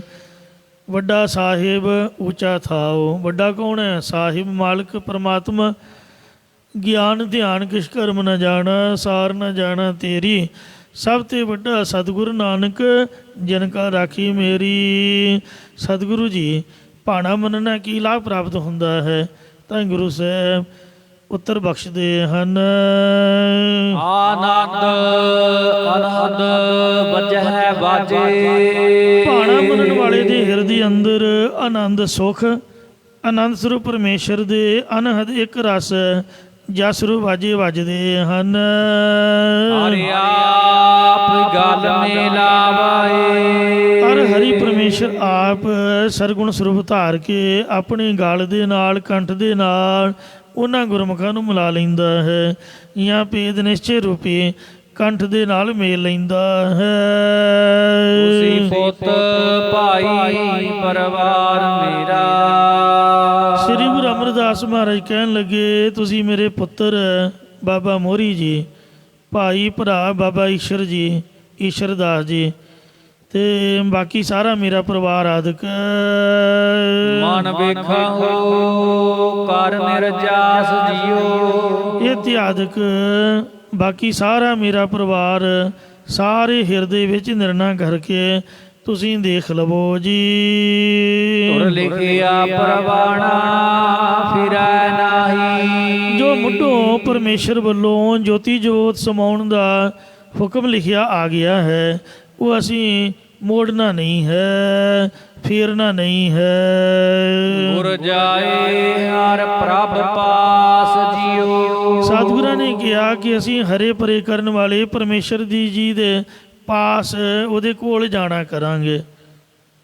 ਜਿਹੜੀ ਬੀਬੀ ਸੋ ਜਦ ਵਿਆਹੀ ਜਾਂਦੀ ਹੈ ਤੇ ਜਦ ਉਹਦੇ ਮਨ ਵਿੱਚ ਯਾਦ ਆਉਂਦੀ ਹੈ ਆਪਦੇ ਮਾਤਾ ਪਿਤਾ ਭੈਣ ਭਰਾਵਾਂ ਦੀ, ਤੇ ਪੇਕੇ ਵਾਪਸ ਆਉਣ ਦਾ ਉਹਨੂੰ ਬੜਾ ਚਿੱਤ ਵਿੱਚ ਚਾਅ ਹੁੰਦਾ ਹੈ, ਕਿਉਂਕਿ ਕਾਫੀ ਉਮਰ ਮਾਤਾ ਪਿਤਾ ਦੇ ਕੋਲ ਗੁਜ਼ਾਰੀ। ਇੰਜ ਸਮਝ ਲਓ ਕਿ ਮਾਂ ਪਿਓ ਰੂਪ ਪਰਮੇਸ਼ਰ ਦੇ ਕੋਲ ਜਾਣ ਦਾ ਗੁਰੂ ਅਮਰਦਾਸ ਦੇ ਮਨ ਵਿੱਚ ਬੜਾ ਚਾਅ ਹੈ, ਜਾਂ ਇੱਕ ਅਲੰਕਾਰ ਹੈ, ਭਾਵੇਂ ਸਹੁਰਾ ਘਰ ਕਹਿ ਲਓ। ਤੋ ਜਿਵੇਂ ਵਿਆਹੀ ਬੀਬੀ ਨੂੰ ਆਪਦੇ ਪੇਕੇ ਘਰ ਕਾਫੀ ਚਿਰ ਰਹਿਣ ਤੋਂ ਬਾਅਦ ਫਿਰ ਦੁਬਾਰਾ ਤੋਂ ਸਹੁਰੇ ਘਰ ਜਾਣ ਦਾ ਚਾਅ ਹੁੰਦਾ। ਬਾਬੇ ਫਰੀਦ ਨੇ ਲਿਖਿਆ, ਸਭਨਾ ਸਾਹੁਰੈ ਵੰਜਣਾ ਸਭ ਮੁਖ ਲਾਵਣ ਹਾਰ। ਨਾਨਕ ਧਨ ਸੁਹਾਗਣੀ ਜਿਤ ਸੈ ਨਾਲ ਪਿਆਰ। ਇਹ ਗੁਰੂ ਸਾਹਿਬ ਦੇ ਬਚਨ ਹਨ। ਜਿੰਦ ਵਹੁਟੀ ਮਰਨ ਵੱਲ ਲੈ ਜਾਸੀ ਪਰਨਾਈ। ਬਾਬੇ ਫਰੀਦ ਦੇ ਬਚਨ ਨੇ ਕਿ ਜਿੰਦ ਵਹੁਟੀ ਹੈ, ਮੌਤ ਲਾੜਾ ਹੈ, ਤੇ ਪਰਣਾ ਕੇ ਲੈ ਜਾਏਗਾ। ਸਹੁਰਾ ਘਰ ਪਰਲੋਕ ਹੈ। ਕੁਛ ਮਰਜ਼ੀ ਸਮਝ ਲਓ, ਯਾਨੀ ਕਿ ਸਮਝ ਗੋਚਰਾ ਕਰਨ ਵਾਸਤੇ ਮਹਾਰਾਜ ਨੂੰ ਚਾਅ ਚੜਿਆ ਹੋਇਆ। ਮੌਤ ਸੁਣ ਕੇ, ਮਰਨਾ ਸੁਣ ਕੇ ਮਨ 'ਚ ਅਫਸੋਸ ਨਹੀਂ ਹੈ, ਉਦਾਸੀ ਨਹੀਂ ਹੈ, ਆਪਦੇ ਘਰ ਚੱਲੇ ਹਨ। ਬੀਬੀ ਲਈ ਪੇਕਾ ਘਰ ਵੀ ਆਪਦਾ ਅਤੇ ਸਹੁਰਾ ਘਰ ਵੀ ਆਪਦਾ ਹੈ। ਤੋ ਇਸ ਵਾਸਤੇ ਦੋਨਾਂ ਘਰਾਂ 'ਚ ਪਤਿਵਰਤਾ ਧਰਮ 'ਚ ਪਰਪੱਕ ਇਸਤਰੀ ਦਾ ਸਤਿਕਾਰ ਹੁੰਦਾ ਹੈ। ਤੋ ਇਸ ਵਾਸਤੇ ਗੁਰੂ ਮਹਾਰਾਜ ਦੇ ਚਿੱਤ ਵਿੱਚ ਪਤੀ ਪਰਮਾਤਮਾ ਕਹਿ ਲਓ ਵੀ ਪਤੀ ਪਰਮਾਤਮਾ ਨੂੰ ਮਿਲਣ ਦਾ ਚਾਅ ਹੈ, ਜਿਸ ਤਰ੍ਹਾਂ ਬਾਣੀ 'ਚ ਲਿਖਿਆ ਹੋਇਆ, ਜਿੰਦ ਸਾਡੀ ਇਸਤਰੀ ਹੈ ਅਤੇ ਪਰਮਾਤਮਾ ਪਤੀ ਹੈ। ਜਾਂ ਤੋ ਮਾਤ ਪਿਤਾ ਹਮ ਬਾਰਕ ਤੇਰੇ, ਮਾਂ ਪਿਓ ਕਹਿ ਲਓ, ਵਾਹਿਗੁਰੂ ਅਕਾਲ ਪੁਰਖ ਨੂੰ ਕੁਝ ਮਰਜ਼ੀ ਸਮਝ ਲਓ। ਇਉਂ ਮਰਨ ਮੁਨਸਾ ਸੂਰਿਆ ਹੱਕ ਹੈ, ਜੇ ਹੋਏ ਮਰਨ ਪ੍ਰਮਾਣੋ। ਸੂਰੇ ਸੇ ਹੀ ਆਗੇ ਆਖੀ ਹੈ, ਦਰਗਹਿ ਪਾਵੈ ਸਾਚੀ ਮਾਣੋ। ਦਰਗਹਿ ਮਾਣ ਪਾਵੈ ਪਤ ਸਿਉ ਜਾਵੈ, ਆਗੇ ਦੁੱਖ ਨਾ ਲਾਗੈ। ਘਰ ਏਕ ਧਿਆਵੈ ਤਾਂ ਫਲ ਪਾਵੈ, ਜਿਤ ਸੇਵਿਐ ਬਹੁ ਭਾਗੈ। ਉੱਚਾ ਨਹੀਂ ਕਹਿਣਾ, ਮਨ ਮੇਂ ਰਹਿਣਾ, ਆਪੇ ਜਾਣੇ ਜਾਣੋ। ਮੌਤ ਸੁਣ ਕੇ ਉੱਚੀ ਉੱਚੀ ਨਹੀਂ ਰੋਣਾ ਹੈ, ਹਾਏ ਮਰ ਗਏ, ਹਾਏ ਬੁਰਾ ਹੋ ਗਿਆ, ਇੰਝ ਨਹੀਂ ਕਹਿਣਾ। ਆਪਦੇ ਮਨ ਵਿੱਚ ਰਹਿਣਾ ਹੈ, ਵਾਹਿਗੁਰੂ ਦੇ ਭਾਣੇ ਨੂੰ ਮੰਨਣਾ ਹੈ। ਆਪੇ ਜਾਣੇ ਜਾਣੋ, ਕਿਉਂਕਿ ਉਹ ਆਪ ਵਾਹਿਗੁਰੂ ਜਾਣੀ ਜਾਣ। ਹੁਣ ਸਾਨੂੰ ਕੀ ਪਤਾ ਵੀ ਸਾਡੀ ਉਮਰ ਇੰਨੀ ਲਿਖੀ ਹੋਈ ਸੀ ਜਾਂ ਫਲਾਣੀ ਦੀ ਉਮਰ ਇੰਨੀ ਲਿਖੀ ਹੋਈ ਸੀ। ਮੂਰਖ ਮਤ ਵਾਲੇ ਰੋਂਦੇ ਨੇ। ਮਰਨ ਮੁਨਸਾ ਸੂਰਿਆ ਹੱਕ ਹੈ, ਜੋ ਹੋਏ ਮਰਨ ਪਰਵਾਣੋ, ਮਰੈ ਹੈ ਪਰਵਾਣੋ। ਸੋ ਜਿਹੜਾ ਲਾਭਦਾਇਕ ਹੈ ਮੌਤ ਬਹਾਦਰ ਪੁਰਸ਼ਾਂ ਦੀ, ਜਿਨ੍ਹਾਂ ਦੀ ਮੌਤ ਪਰਮਾਤਮਾ ਦੀ ਦਰਗਾਹ ਵਿੱਚ ਕਬੂਲ ਹੁੰਦੀ ਹੈ, ਕਿ ਉਹ ਕਿਸੇ ਆਦਰਸ਼ ਲਈ, ਕਿਸੇ ਮਤਲਬ ਲਈ ਉਹ ਮਰਦੇ ਹਨ। ਉਹਨਾਂ ਦਾ ਮਰਨਾ ਵੀ ਸਫਲ ਹੈ, ਫਜ਼ੂਲ ਨਹੀਂ ਹੈ। ਨਾਨਕ ਕਿਸ ਨੂੰ ਬਾਬਾ ਰੋਈ ਹੈ, ਬਾਜੀ ਹੈ ਇਹੋ ਸੰਸਾਰੋ। ਕਹਿੰਦੇ ਰੋਣਾ ਕਿਹਨੂੰ ਭਾਈ, ਇਹ ਤਾਂ ਸੰਸਾਰ ਦੀ ਬਾਜੀ ਹੈ। ਕੀਤਾ ਵੇਖੈ ਸਾਹਿਬ ਆਪਣਾ, ਕੁਦਰਤ ਕਰੇ ਵਿਚਾਰੋ। ਕੁਦਰਤ ਵਿਚਾਰੇ ਧਾਰਨ ਧਾਰੇ, ਜਿਨ ਕੀ ਆਸੋ ਜਾਣੈ। ਆਪੇ ਵੇਖੈ ਆਪੇ ਬੂਝੈ, ਆਪੇ ਹੁਕਮ ਪਛਾਣੈ, ਜਿਨ ਕਿਛ ਕੀਆ ਸੋਈ ਜਾਣੈ। ਤਾਕਾ ਰੂਪ ਅਪਾਰੋ, ਨਾਨਕ ਕਿਸ ਨੂੰ ਬਾਬਾ ਰੋਈਐ, ਬਾਜੀ ਹੈ ਇਹੋ ਸੰਸਾਰੋ। ਗੁਰਮੁਖਾਂ ਨੂੰ ਮਰਨੇ ਕੀ ਚਿੰਤਾ ਨਹੀਂ।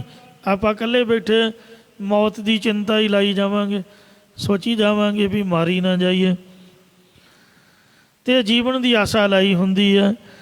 ਕਹਿੰਦੇ ਗੁਰਮੁਖਾਂ ਨੂੰ, ਸੰਤਾਂ ਭਗਤਾਂ ਨੂੰ ਮਰਨੇ ਕੀ ਚਿੰਤਾ ਨਹੀਂ, ਜੀਵਨ ਕੀ ਨਹੀਂ ਆਸ। ਤੂੰ ਸਰਬ ਜੀਆਂ ਪ੍ਰਤਪਾਲਹਿ, ਲਿਖੈ ਸਾਸ ਗਿਰਾਸ। ਤੋ ਇੰਜ ਕਹਿੰਦੇ ਵੀ ਆਪਾਂ ਨੇ ਇਹ ਨਿਰਣਾ ਕਰਕੇ ਵੇਖ ਲਿਆ, ਤੁਸੀਂ ਵੀ ਕਰਕੇ ਵੇਖ ਲਓ। ਸਾਥੋਂ ਵਾਹਿਗੁਰੂ ਜੀ ਦਾ ਹੁਕਮ ਮੋੜਿਆ ਨਹੀਂ ਜਾਂਦਾ। ਤੁਰ ਲਿਖਿਆ ਪਰਵਾਣਾ, ਫਿਰੈ ਨਾਹੀ। ਜੋ ਮੁੱਢੋਂ ਪਰਮੇਸ਼ਰ ਵੱਲੋਂ ਜੋਤੀ ਜੋਤ ਸਮਾਉਣ ਦਾ ਪਰਵਾਣਾ ਹੁਕਮ ਲਿਖਿਆ ਆ ਗਿਆ, ਉਹ ਅਸੀਂ ਮੋੜਨਾ ਫੇਰਨਾ ਨਹੀਂ ਹੈ। ਗੁਰ ਜਾਏ ਹਰ ਪ੍ਰਭ ਪਾਸ ਜੀਓ। ਸਤਿਗੁਰਾਂ ਨੇ ਕਿਹਾ ਕਿ ਅਸੀਂ ਹਰੇ ਭਰੇ ਕਰਨ ਵਾਲੇ ਪਰਮੇਸ਼ਰ ਜੀ ਦੇ ਪਾਸ ਜਾਣਾ ਕਰਾਂਗੇ। ਸਤਿਗੁਰ ਭਾਣੈ ਆਪਣਾ।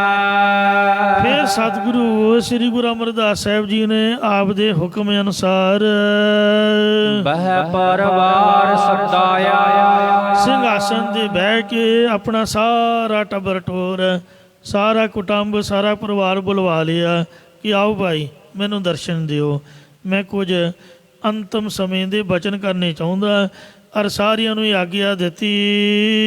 ਮਤ ਮੈਂ ਪਿੱਛੇ ਕੋਈ ਰੋਵਸੀ। ਮਤਾ ਮੇਰੇ ਜੋਤੀ ਜੋਤ ਸਮਾਉਣ ਤੋਂ ਪਿੱਛੋਂ ਕੋਈ ਰੋਇਓ। ਜੋ ਰੋਵੈ ਸੋਈ ਪਤ ਖੋਵੈ। ਜਿਹੜਾ ਰੋਂਦਾ ਉਹ ਆਪਦੀ ਇੱਜ਼ਤ ਖਰਾਬ ਕਰਦਾ। ਸਿਆਣਿਆਂ ਦਾ ਕਹਿਣਾ ਕਿ ਜਿੰਨੇ ਵੀ ਰੋਣ ਵਾਲਾ ਅਥਰੂ ਡੇਗਦਾ ਹੈ, ਉਹ ਬਣਨ ਵਾਲੇ ਦੇ ਅੱਗੇ ਸਮੁੰਦਰ ਬਣ ਕੇ ਆਉਂਦੇ ਨੇ, ਯਾਨੀ ਉਹਨੂੰ ਦੁੱਖ ਦਿੰਦੇ ਨੇ। ਇੱਕ ਆਪਦੀ ਇੱਜ਼ਤ ਖਰਾਬ ਹੁੰਦੀ ਹੈ। ਸਿਰ ਦੇ ਵਾਲ ਪੁੱਟਦੇ ਨੇ, ਅੱਖਾਂ ਰੋ ਰੋ ਕੇ ਨਿਗਾਹ ਘਟ ਜਾਂਦੀ, ਅਤੇ ਚਿਹਰਾ ਮੂਹਰਾ ਲੱਥ ਜਾਂਦਾ ਹੈ। ਇਉਂ ਦੁੱਖ ਭੋਗਦੇ ਹਨ। ਮਰ ਕਹਿੰਦੇ ਰੋਣਾ ਨਹੀਂ ਹੈ। ਜਿਹਦਾ ਪਿਆਰ ਹੈ ਮਰਨ ਵਾਲੇ ਨਾਲ, ਉਹਦੇ ਨਿਮਿਤੋਂ ਨਹੀਂ ਬਾਣੀ ਪੜ੍ਹੇ। ਰੋਣ ਨੂੰ ਜੀ ਕਰੇ ਬਾਣੀ ਬੜੀ ਜਾਏ, ਬਾਣੀ ਬੜੀ ਜਾਏ, ਕੀਰਤਨ ਸੁਣੀ ਜਾਏ।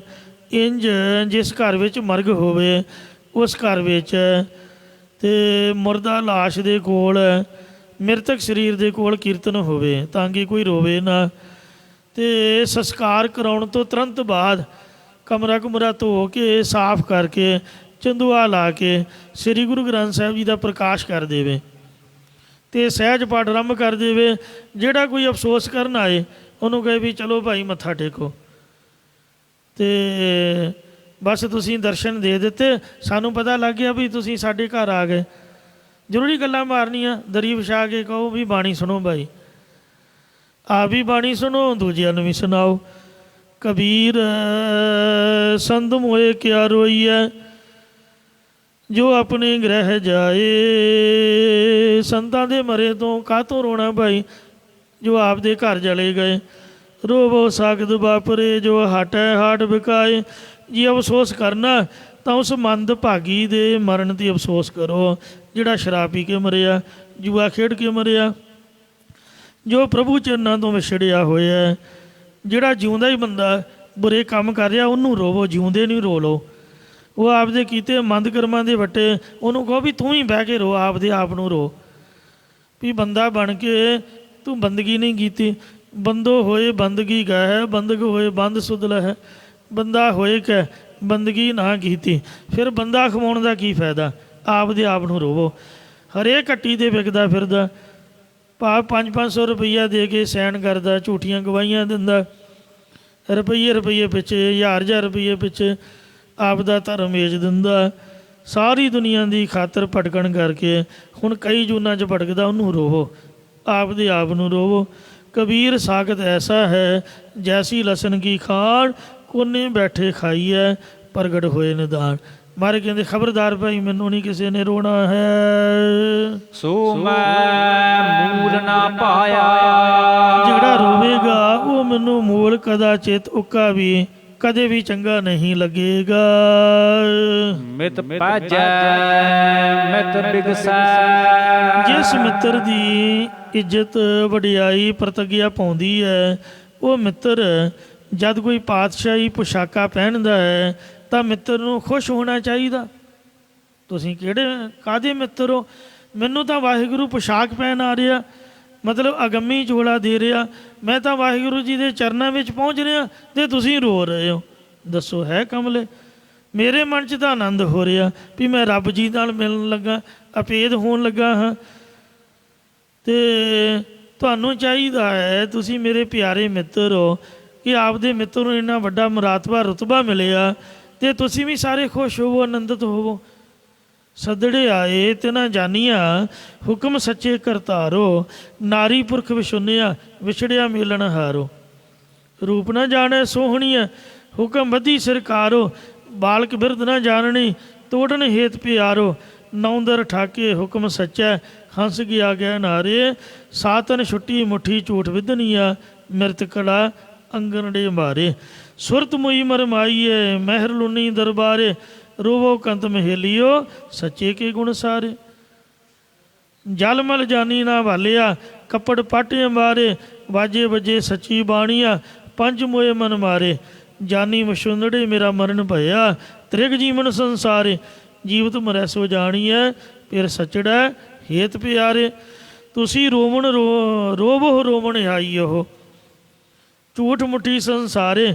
ਹੋ ਮੁੱਠੜੀ ਤੰਦੈ ਧਾਮਣੀਆ, ਫਿਰ ਛੋਡੇ ਅੜੀ ਵਿਧਨ ਕਾਰੇ।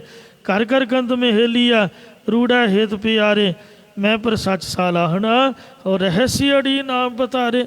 ਮੇਰੇ ਮਨ ਦੇ ਵਿੱਚ ਤਾਂ ਆਨੰਦ ਹੈ ਪਤੀ ਪਰਮਾਤਮਾ ਦੀ ਪ੍ਰਾਪਤੀ ਦੀ ਖੁਸ਼ੀ ਦਾ। ਤੁਸੀਂ ਰੋਣਾ ਤਾਂ ਭਾਵੇਂ ਰੋਈ ਜਾਓ, ਪਰ ਮੈਨੂੰ ਚੰਗੇ ਨਹੀਂ ਲੱਗੋਗੇ। ਮਿਤ ਪਾਜੈ ਮਿਤ ਬਿਗਸੈ।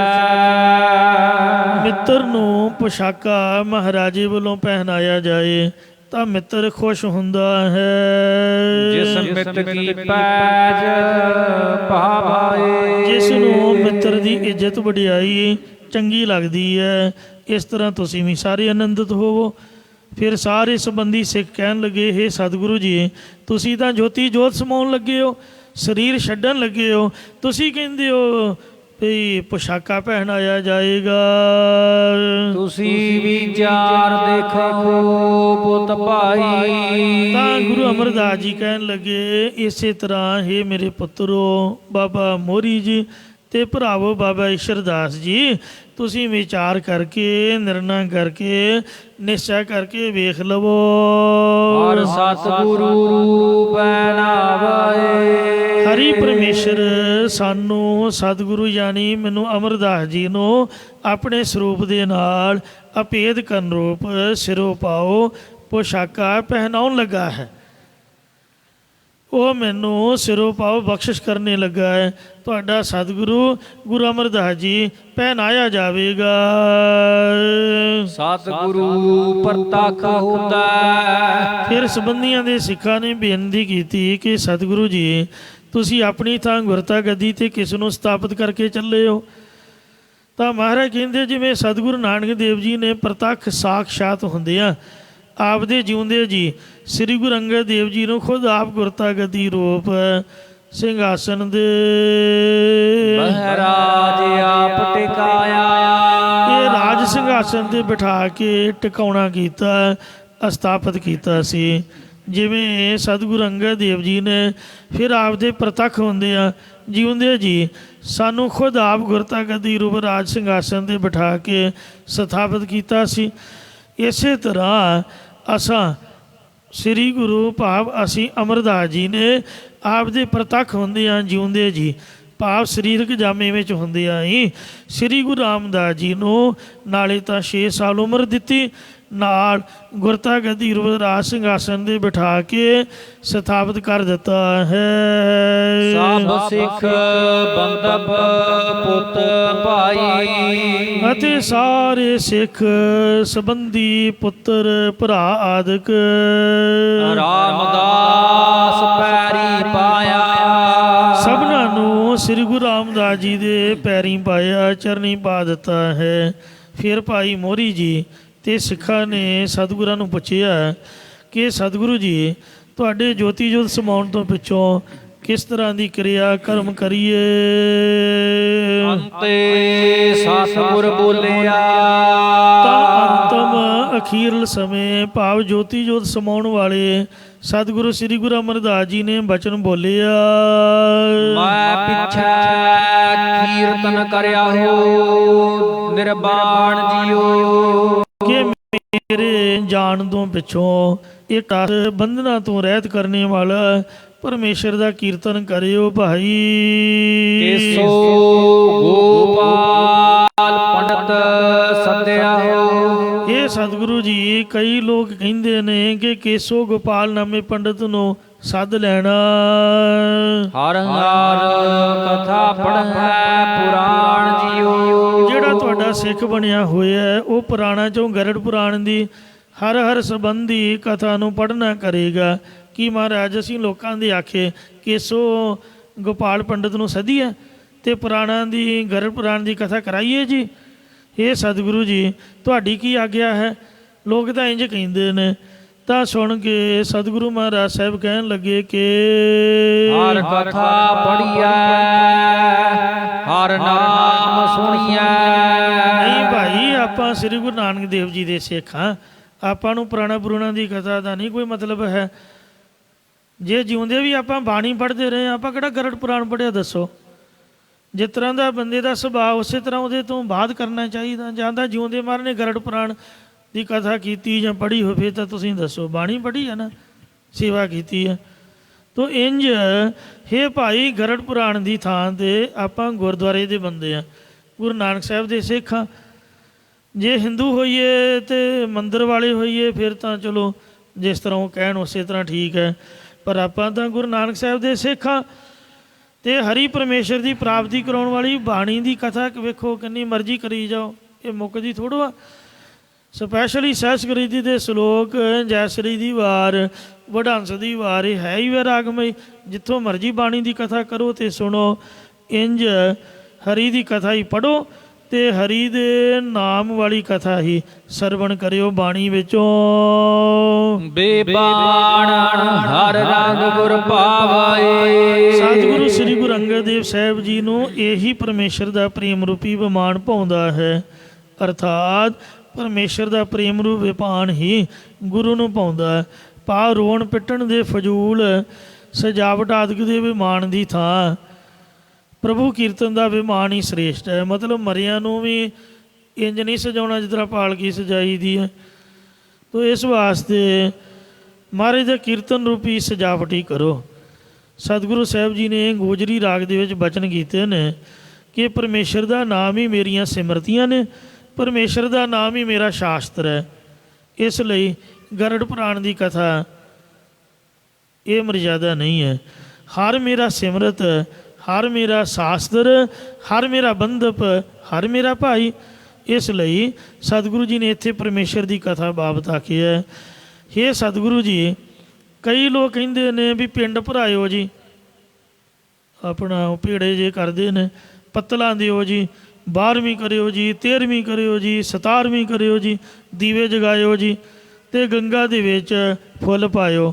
ਮਹਾਰਾਜ ਤੁਹਾਡੀ ਕੀ ਆਗਿਆ ਹੈ ਜੀ? ਤਾਂ ਸਤਿਗੁਰੂ ਜੀ ਫਰਮਾਉਂਦੇ ਨੇ, ਪਿੰਡ ਪਤਲ ਕਿਰਿਆ ਦੀਵਾ। ਪਿੰਡ ਭਰਾਉਣੇ, ਪਤਲਾਂ ਦੇਣੀਆਂ, 12ਵੀਂ 13ਵੀਂ ਆਦਿ ਕਿਰਿਆ ਕਰਨੀ ਅਤੇ ਦੀਵਾ ਜਗਾਉਣਾ। ਦੀਵਾ ਮੇਰਾ ਏਕ ਨਾਮ, ਇਹ ਸਭ ਕੁਛ ਉਚਾਰਨ ਕਰੋ। ਸਤਨਾਮ ਸ੍ਰੀ ਵਾਹਿਗੁਰੂ ਹੀ ਹੈ, ਮੇਰਾ ਇੱਕ ਨਾਮ ਹੀ ਹੈ। ਦੁੱਖ ਵਿੱਚ ਪਾਇਆ ਤੇਲ, ਉਨ ਚਾਨਣ ਸੋਖਿਆ, ਚੂਕਾ ਜਮਸਿਓ ਮੇਲ, ਲੋਕਾਂ ਮਤ ਕੋ ਫੱਕੜ ਪਾਏ। ਇਹ ਲੋਕੋ ਮੇਰੀ ਗੱਲ 'ਤੇ ਮਖੌਲ ਨਾ ਉਡਾਇਓ ਵੀ ਇਹ ਕੀ ਬੋਲ ਰਿਹਾ। ਲੱਖ ਮੜੀਆਂ ਕਰ ਏਖਟੇ, ਇੱਕ ਰੱਤੀ ਲੈ ਪਾਏ। ਲੱਖ ਮਣਾ ਲੱਕੜ ਜੇ ਢੇਰ ਇਕੱਠੇ ਕਰਕੇ ਇੱਕ ਰੱਤੀ ਜਿੰਨੀ ਅੱਗ ਵੀ ਲਾ ਦਈਏ ਤਾਂ ਉਹ ਸਾਰੇ ਢੇਰ ਸਵਾਹ ਹੋ ਜਾਂਦੇ ਨੇ। ਤਿਵੇਂ ਜਨਮਾਂ ਜਨਮਾਂਤਰਾਂ ਦੇ ਪਾਪਾਂ ਨੂੰ ਇੱਕ ਵਾਹਿਗੁਰੂ ਨਾਮ ਮੁਕਾ ਦਿੰਦਾ ਹੈ। ਇਸ ਲਈ ਰਹਾਉ ਪਿੰਡ ਪੱਤਲ ਮੇਰੀ ਕੇਸੋ ਕਿਰਿਆ। ਪੱਤਲਾਂ ਦੇ ਪਿੰਡ ਭਰਾਉਣੇ ਅਤੇ ਮਨਸਾਣੇ ਮੇਰੇ ਵਾਸਤੇ ਪ੍ਰਮਾਤਮਾ ਦਾ ਨਾਮ ਹੀ ਹੈ। ਮੇਰੇ ਵਾਸਤੇ ਕਿਰਿਆ ਕਰਮ ਵੀ ਕਰਤਾਰ ਦਾ ਸੱਚਾ ਨਾਮ ਹੀ ਹੈ। ਸੱਚ ਨਾਮ ਕਰਤਾਰ, ਬੋਲੋ ਸੱਚ ਨਾਮ ਕਰਤਾਰ, ਫਿਰ ਬੌੜ ਨਾ ਆਮਣ ਵਾਰ। ਜੋ ਕਰਤਾਰ ਕਰਤਾਰ ਗੁਰੂ ਨਾਨਕ ਸਾਹਿਬ ਦਾ ਬੋਲਾ ਸੀਗਾ, ਇਹ ਬੋਲਣ ਤੋਂ ਹੀ ਸਾਡਾ ਕਿਰਿਆ ਕਰਮ ਸਮਝੋ। ਇੱਥੇ ਉੱਥੇ ਆਗੇ ਪਾਛੈ ਇਹੋ ਮੇਰਾ ਆਧਾਰ, ਅਤੇ ਗੰਗ ਬਨਾਰਸ ਸਿਫਤ ਤੁਮਾਰੀ ਨਾਵੈ ਆਤਮ ਰਾਉ। ਗੰਗਾ ਅਤੇ ਬਨਾਰਸ ਜਾਣਾ ਵੀ ਇਹ ਕਥਾ ਕਰਨੀ ਸੁਣਨੀ ਹੋਈ ਹੈ। ਇਹ ਵਾਹਿਗੁਰੂ ਅਤੇ ਜਿਹੜੀ ਸਿਫਤ ਸਲਾਹ ਕਥਾ ਕੀਰਤਨ ਦਾ ਸਮਾਗਮ ਹੈ, ਇਹੀ ਸਾਡੀ ਗੰਗਾ, ਇਹੀ ਸਾਡਾ ਬਨਾਰਸ ਹੈ। ਅਤੇ ਆਤਮਾ ਦੇ ਵਿੱਚ ਇਸ਼ਨਾਨ ਕਰਨਾ, ਮੇਰਾ ਆਤਮਾ ਮੇਰਾ ਮਨ ਸਿਫਤ ਸਲਾਹ ਦੇ ਵਿੱਚ ਜਿਹੜਾ ਇਸ਼ਨਾਨ ਕਰਦਾ, ਇਹ ਵੀ ਨਹਾਉਣਾ ਹੈ। ਗੰਗਾ ਨਹਾਉਣਾ, ਜਿਹੜਾ ਫੁੱਲ ਪਾ ਕੇ ਨਹਾਉਂਦੇ ਨੇ। ਸੱਚਾ ਨਹਾਵਣ ਤਾਂ ਥੀ ਹੈ ਜਾਂ ਐਨਸ ਲਾਗੇ ਭਾਉ। ਸੱਚਾ ਇਸ਼ਨਾਨ ਹੈ ਹੀ ਤਾਂ ਜਦੋਂ ਦਿਨ ਰਾਤ ਪ੍ਰਭੂ ਚਰਨਾਂ 'ਚ ਪ੍ਰੇਮ ਬਣਿਆ ਰਹੇ। ਇੱਕ ਲੋਕੀ ਹੋਰ ਸ਼ਮਸ਼ਰੀ ਬ੍ਰਾਹਮਣ ਜਮਾਂ ਜਾਂ ਚੌਲਾਂ ਦੇ ਆਟੇ ਦਾ ਪਿੰਨ ਵੱਟ ਕੇ ਇੱਕ ਪਿੰਨ ਦੇਵਤਿਆਂ ਨੂੰ ਭੇਟਾ ਕਰਦਾ ਅਤੇ ਦੂਜਾ ਪਿੰਨ ਪਿੱਤਰਾਂ ਨੂੰ। ਅਤੇ ਬ੍ਰਾਹਮਣ ਵੱਟ ਪਿੰਡ ਖਾਏ, ਪਿੰਨ ਵੱਟਣ ਤੋਂ ਪਿੱਛੋਂ ਆਪ ਖੀਰ ਪੂੜੇ ਅਤੇ ਕੜਾਹ ਆਦਿਕ ਜਜਮਾਨਾਂ ਦੇ ਘਰੋਂ ਖਾਂਦਾ ਹੈ। ਦੱਸੋ, ਅਗਲੇ ਦਾ ਬੰਦਾ ਮਰ ਗਿਆ ਅਤੇ ਉਹਨੂੰ ਖੀਰ ਕੜਾਹ ਸੁੱਝਦੀ ਪਈ ਆ। ਲੋਕਾਂ ਦੇ ਭਾਣੇ ਬੁੱਢੇ ਦੀ ਪਾਰਟੀ ਹੋਈ ਚੱਲ ਰਹੀ ਹੈ। ਨਾ ਪਤਾ ਲੱਗੇ ਵੀ ਬਰਥਡੇ ਆ ਬੁੱਢੇ ਦਾ, ਨਾ ਪਤਾ ਲੱਗੇ ਵੀ ਵਰੀਣਾ ਹੈ, ਨਾ ਪਤਾ ਲੱਗੇ ਕੋਈ ਚੜ੍ਹਾਈ ਕਰ ਗਿਆ। ਲੋਕਾਂ ਨੂੰ ਤਾਂ ਜਲੇਬੀਆਂ ਖਾਣ ਪੀਣ ਨਾਲ ਮਤਲਬ ਹੁੰਦਾ, ਉਹਨਾਂ ਨੂੰ ਕੀ। ਅਤੇ ਇਸ ਵਾਸਤੇ ਇਸ ਤਰ੍ਹਾਂ ਦੀ ਦੁਨੀਆ ਹੈ। ਨਾਨਕ ਪਿੰਡ ਬਖਸ਼ੀਸ ਕਾ ਕਬੂ ਨ ਕੂਠਸ ਨਾ ਹੈ। ਮਾਰੇ ਕਹਿੰਦੇ ਨੇ ਕਿ ਬ੍ਰਾਹਮਣ ਦੇ ਰਾਹੀਂ ਦਿੱਤਾ ਹੋਇਆ ਇਹ ਪਿੰਨ ਕਦੇ ਤੱਕ ਟਿਕਿਆ ਰਹਿ ਸਕਦਾ। ਦੱਸੋ, ਹਾਂ ਪਰਮੇਸ਼ਰ ਦੀ ਮਿਹਰ ਦਾ ਪਿੰਨ ਕਦੇ ਮੁੱਕਦਾ ਨਹੀਂ ਹੈ। ਇਸ ਲਈ ਵਾਹਿਗੁਰੂ ਜੀ ਦਾ ਨਾਮ ਜਪਣਾ, ਕਥਾ ਕਰਨੀ, ਕੀਰਤਨ ਕਰਨਾ ਹੀ ਪਿੰਡ ਭਰਾਉਣੇ ਨੇ ਤੇ ਪਤਲਾ ਤਾਰਨੀਆਂ ਹਨ। ਫੁੱਲ ਹਰ ਸਰ ਪਾਵਾਏ। ਭਾਵੇਂ ਸੋ ਲੋਕ ਜਿਹੜੇ ਨੇ ਗੰਗਾ ਦੇ ਵਿੱਚ ਜਾ ਕੇ ਫੁੱਲ ਪਾ ਕੇ ਆਉਂਦੇ ਨੇ। ਗੰਗਾ ਦੇ ਵਿੱਚ ਫੁੱਲ ਪਾਉਣੇ ਆਦਿਕ ਤਾਂ ਸਾਡਾ ਤਾਂ ਸਾਰਾ ਕੁਝ ਪਰਮੇਸ਼ਰ ਦਾ ਨਾਮ ਹੀ ਹੈ। ਪੰਜ ਪਿਆਰੇ ਸਾਹਿਬਾਨ ਜਦ ਅੰਮ੍ਰਿਤ ਛਕਾਉਂਦੇ ਨੇ ਤਾਂ ਅੰਤਮ ਸੰਸਕਾਰ ਦੇ ਵਿੱਚ ਉਹ ਆਗਿਆ ਕਰਦੇ ਨੇ ਕਿ ਕੋਈ ਵੀ ਨਦੀ ਜਾਂ ਨਾਲਾ ਵਗ ਰਿਹਾ ਆ, ਤੁਹਾਡੇ ਲਾਗੇ ਘੱਗਰ ਦਰਿਆ ਹੈ, ਜਿਹਨੂੰ ਨੇੜੇ ਪੈਂਦਾ ਉਹ ਘੱਗਰ 'ਚ ਛੋਟਾ ਹੈ। ਅਤੇ ਬਾਕੀ ਕੀਰਤਪੁਰ ਸਾਹਿਬ ਪਤਾਲਪੁਰੀ ਨਜ਼ਦੀਕ ਹੈ, ਉੱਥੇ ਜਲ ਪ੍ਰਵਾਹਕਾਰ ਹੈ। ਜਾਂ ਜਿਹਨੂੰ ਗੋਂਦਵਾਲ ਸਾਹਿਬ ਨੇੜੇ ਹੈ, ਬਿਆਸ ਦਰਿਆ 'ਤੇ ਵੀ ਉਹ ਬਾਬਿਆਂ ਨੇ ਬਣਾਇਆ ਹੋਇਆ ਘਾਟ, ਇਉਂ ਵਗਦੇ ਜਲ 'ਚ ਪ੍ਰਵਾਹ ਕਰ ਦੇਣਾ, ਕੋਈ ਸ਼ੰਕਾ ਨਹੀਂ ਕਰਨਾ। ਜ਼ਰੂਰੀ ਨੇ ਵੀ ਗੰਗਾ ਦੇ ਵਿੱਚ ਸੁੱਟਣ ਤੋਂ ਹੀ ਬੰਦੇ ਦੀ ਮੁਕਤੀ ਹੋਣੀ ਹੈ। ਹਰ ਪਾਇਆ ਸਤਿਗੁਰ ਬੋਲਿਆ। ਜਾਂ ਭਾਵੇਂ ਇਹਨਾਂ ਸਭਨਾ ਕਰਮ ਕਾਂਡਾਂ ਨੂੰ ਪਰਮੇਸ਼ਰ ਦੇ ਨਾਮ ਸਦਰਸ਼ ਤੋਲ ਵਿੱਚ ਪਾ ਲੈਣਾ ਕਰੋ, ਪਰ ਉਹਦੇ ਨਾਮ ਬਰਾਬਰ ਇਹ ਚੀਜ਼ਾਂ ਨਹੀਂ ਜੇ ਪੁੱਛ ਸਕਦੀਆਂ। ਫਿਰ ਭਾਈ ਮੋਹਰੀ ਜੀ ਅਤੇ ਸਿੱਖਾਂ ਨੇ ਕਿਹਾ ਕਿ ਹੇ ਸਤਿਗੁਰੂ ਜੀ, ਤੁਸੀਂ ਐਸੇ ਬਚਨ ਕਿਉਂ ਕੀਤੇ ਨੇ? ਤਾਂ ਮਹਾਰਾਜ ਸੱਚੇ ਪਾਤਸ਼ਾਹ ਕਹਿੰਦੇ ਨੇ, ਹਰ ਭਾਇਆ ਸਤਿਗੁਰ ਬੋਲਿਆ। ਜੋ ਹਰੀ ਪਰਮੇਸ਼ਰ ਨੂੰ ਪਾਉਂਦਾ ਸੀਗਾ, ਸਤਿਗੁਰੂ ਜੀ ਕਹਿੰਦੇ ਅਸੀਂ ਉਹ ਬਚਨ ਬੋਲਣਾ ਕੀਤੇ ਹਨ। ਹਰ ਮਿਲਿਆ ਪੁਰਖ ਸੁਜਾਨ ਜੀਓ। ਕਿਉਂਕਿ ਸਾਨੂੰ ਪੂਰਨ ਅੰਤਰਜਾਮੀ ਹਰੀ ਪਰਮੇਸ਼ਰ ਅਕਾਲ ਪੁਰਖ ਵਾਹਿਗੁਰੂ ਪਰਮਾਤਮਾ ਮਿਲ ਪਿਆ ਹੈ। ਇੱਥੇ ਹੁਣ ਸਮਾਪਤੀ ਕਰਦੇ ਹਾਂ। ਬਾਣੀ ਕੁਛ ਲੰਮੇਰੀ ਹੈ, ਤੋ ਇਸ ਲਈ ਵਿਚਾਰ ਅੱਗੇ ਦੀ ਅੱਗੇ ਚੱਲੀ ਜਾ ਰਹੀ ਹੈ। ਬਾਕੀ ਕਥਾ ਕੱਲ੍ਹ ਨੂੰ ਸੁਣਾਵਾਂਗੇ ਜੀ। ਗੁਰੂ ਮਹਾਰਾਜ ਦੀ ਕਿਰਪਾ ਹੋਵੇ, ਇਹ ਉਪਦੇਸ਼ ਸਾਡੇ ਹਿਰਦਿਆਂ 'ਤੇ ਵਸ ਜਾਏ। ਅਸਲ 'ਚ ਮੈਂ ਵੇਖਿਆ ਹੈ ਕਿ ਜਿੰਨੇ ਮਰਜ਼ੀ ਅਸੀਂ ਅੰਮ੍ਰਿਤਧਾਰੀ ਕੱਟੜ ਸਿੰਘ ਹਾਂ, ਆਪਦੇ ਆਪ ਨੂੰ ਗੁਰਦੁਆਰੇ ਦੇ ਬੰਦੇ ਅਖਵਾਉਂਦੇ ਆ, ਪਰ ਜਦ ਕਿਸੇ ਮੁੰਡੇ ਜਾਂ ਸਾਡੇ ਕੁੜੀ ਦਾ ਵਿਆਹ ਹੁੰਦਾ ਤਾਂ ਸਾਨੂੰ ਮਹਾਰਾਜ ਦਾ ਉਪਦੇਸ਼ ਯਾਦ ਨਹੀਂ ਰਹਿੰਦਾ। ਜਦੋਂ ਕੋਈ ਚੜ੍ਹਾਈ ਕਰ ਜਾਂਦਾ ਉਦੋਂ ਵੀ ਸਾਨੂੰ ਸਾਰੀ ਸਿੱਖਿਆ ਭੁੱਲ ਜਾਂਦੀ ਹੈ। ਪਤਾ ਨਹੀਂ ਕਿਉਂ, ਸ਼ਾਇਦ ਇਹੀ ਰੱਬ ਦੀ ਮਾਇਆ ਹੈ। ਇਹ ਮਾਇਆ ਜਿਤਾ ਹਰ ਵਿਸਰੈ, ਮੋਹ ਉਪਜੈ ਭਾਉ ਦੂਜਾ ਲਾਇਆ। ਸਾਡਾ ਧੀਆਂ ਪੁੱਤਾਂ ਨਾਲ ਮੋਹਜੂ ਹੋਇਆ, ਆਪਦੇ ਮਾਂ ਪਿਓ ਬਜ਼ੁਰਗਾਂ ਨਾਲ ਮੋਹਜੂ ਹੋਇਆ। ਇਸ ਵਾਸਤੇ ਇਹ ਕਥਾ ਤਾਂ ਗੁਰਦੁਆਰੇ ਦੇ ਵਿੱਚ ਖੁਸ਼ੀ ਮੇਲੇ ਵਾਸਤੇ ਹੀ ਹੈ, ਬਸ ਸਮਾਂ ਪਾਸ ਕਰਨਾ। ਕਿਤੇ ਮਨ ਵਿੱਚ ਧਾਰਨ ਕਰ ਲਈਏ ਵਸ ਜਾਏ ਤਾਂ ਬੇੜੇ ਪਾਰ ਹੋ ਜਾਣ। ਗੁਰੂ ਜੀ ਦੀ ਕਿਰਪਾ ਤੋਂ ਬਗੈਰ ਇੰਜ ਨਹੀਂ ਹੋ ਸਕਦਾ। ਸੱਚਮੁੱਚ ਹੀ ਜੇ ਗੁਰੂ ਦੇ ਸਿੱਖ ਹਾਂ ਅਤੇ ਗੁਰੂ ਜੀ ਦੇ ਚਰਨਾਂ ਵਿੱਚ ਅਰਦਾਸ ਕਰੀਏ, ਇਹ ਉਪਦੇਸ਼ ਦੇ ਮੁਤਾਬਕ ਆਪਾਂ ਆਪਦੀ ਜ਼ਿੰਦਗੀ ਨੂੰ ਬਤੀਤ ਕਰੀਏ, ਮਨ ਵਿੱਚ ਧਾਰਨ ਕਰਕੇ ਸਾਹਿਬਾਂ ਦੀ ਪ੍ਰਸੰਨਤਾ ਪ੍ਰਾਪਤ ਹੋਵੇ ਜੀ। ਭੁੱਲਾਂ ਚੁੱਕਾ ਖਿਮਾ ਕਰਨੀ ਆ, ਅੱਗੇ ਤੋਂ ਸਮਤ ਬਖਸ਼ਣੀ। ਪਿੰਡ ਪਤਲ ਕਿਰਿਆ ਦੀਵਾ, ਫੁੱਲ ਹਰ ਸਰ ਪਾਵਾਏ। ਹਰ ਪਾਇਆ ਸਤਿਗੁਰ ਬੋਲਿਆ, ਹਰ ਮਿਲਿਆ ਪੁਰਖ ਸੁਜਾਨ ਜੀਓ। ਰਾਮਦਾਸ ਸੋਢੀ ਤਿਲਕ ਦੀਆ, ਤਿਲਕ ਦੀਆ।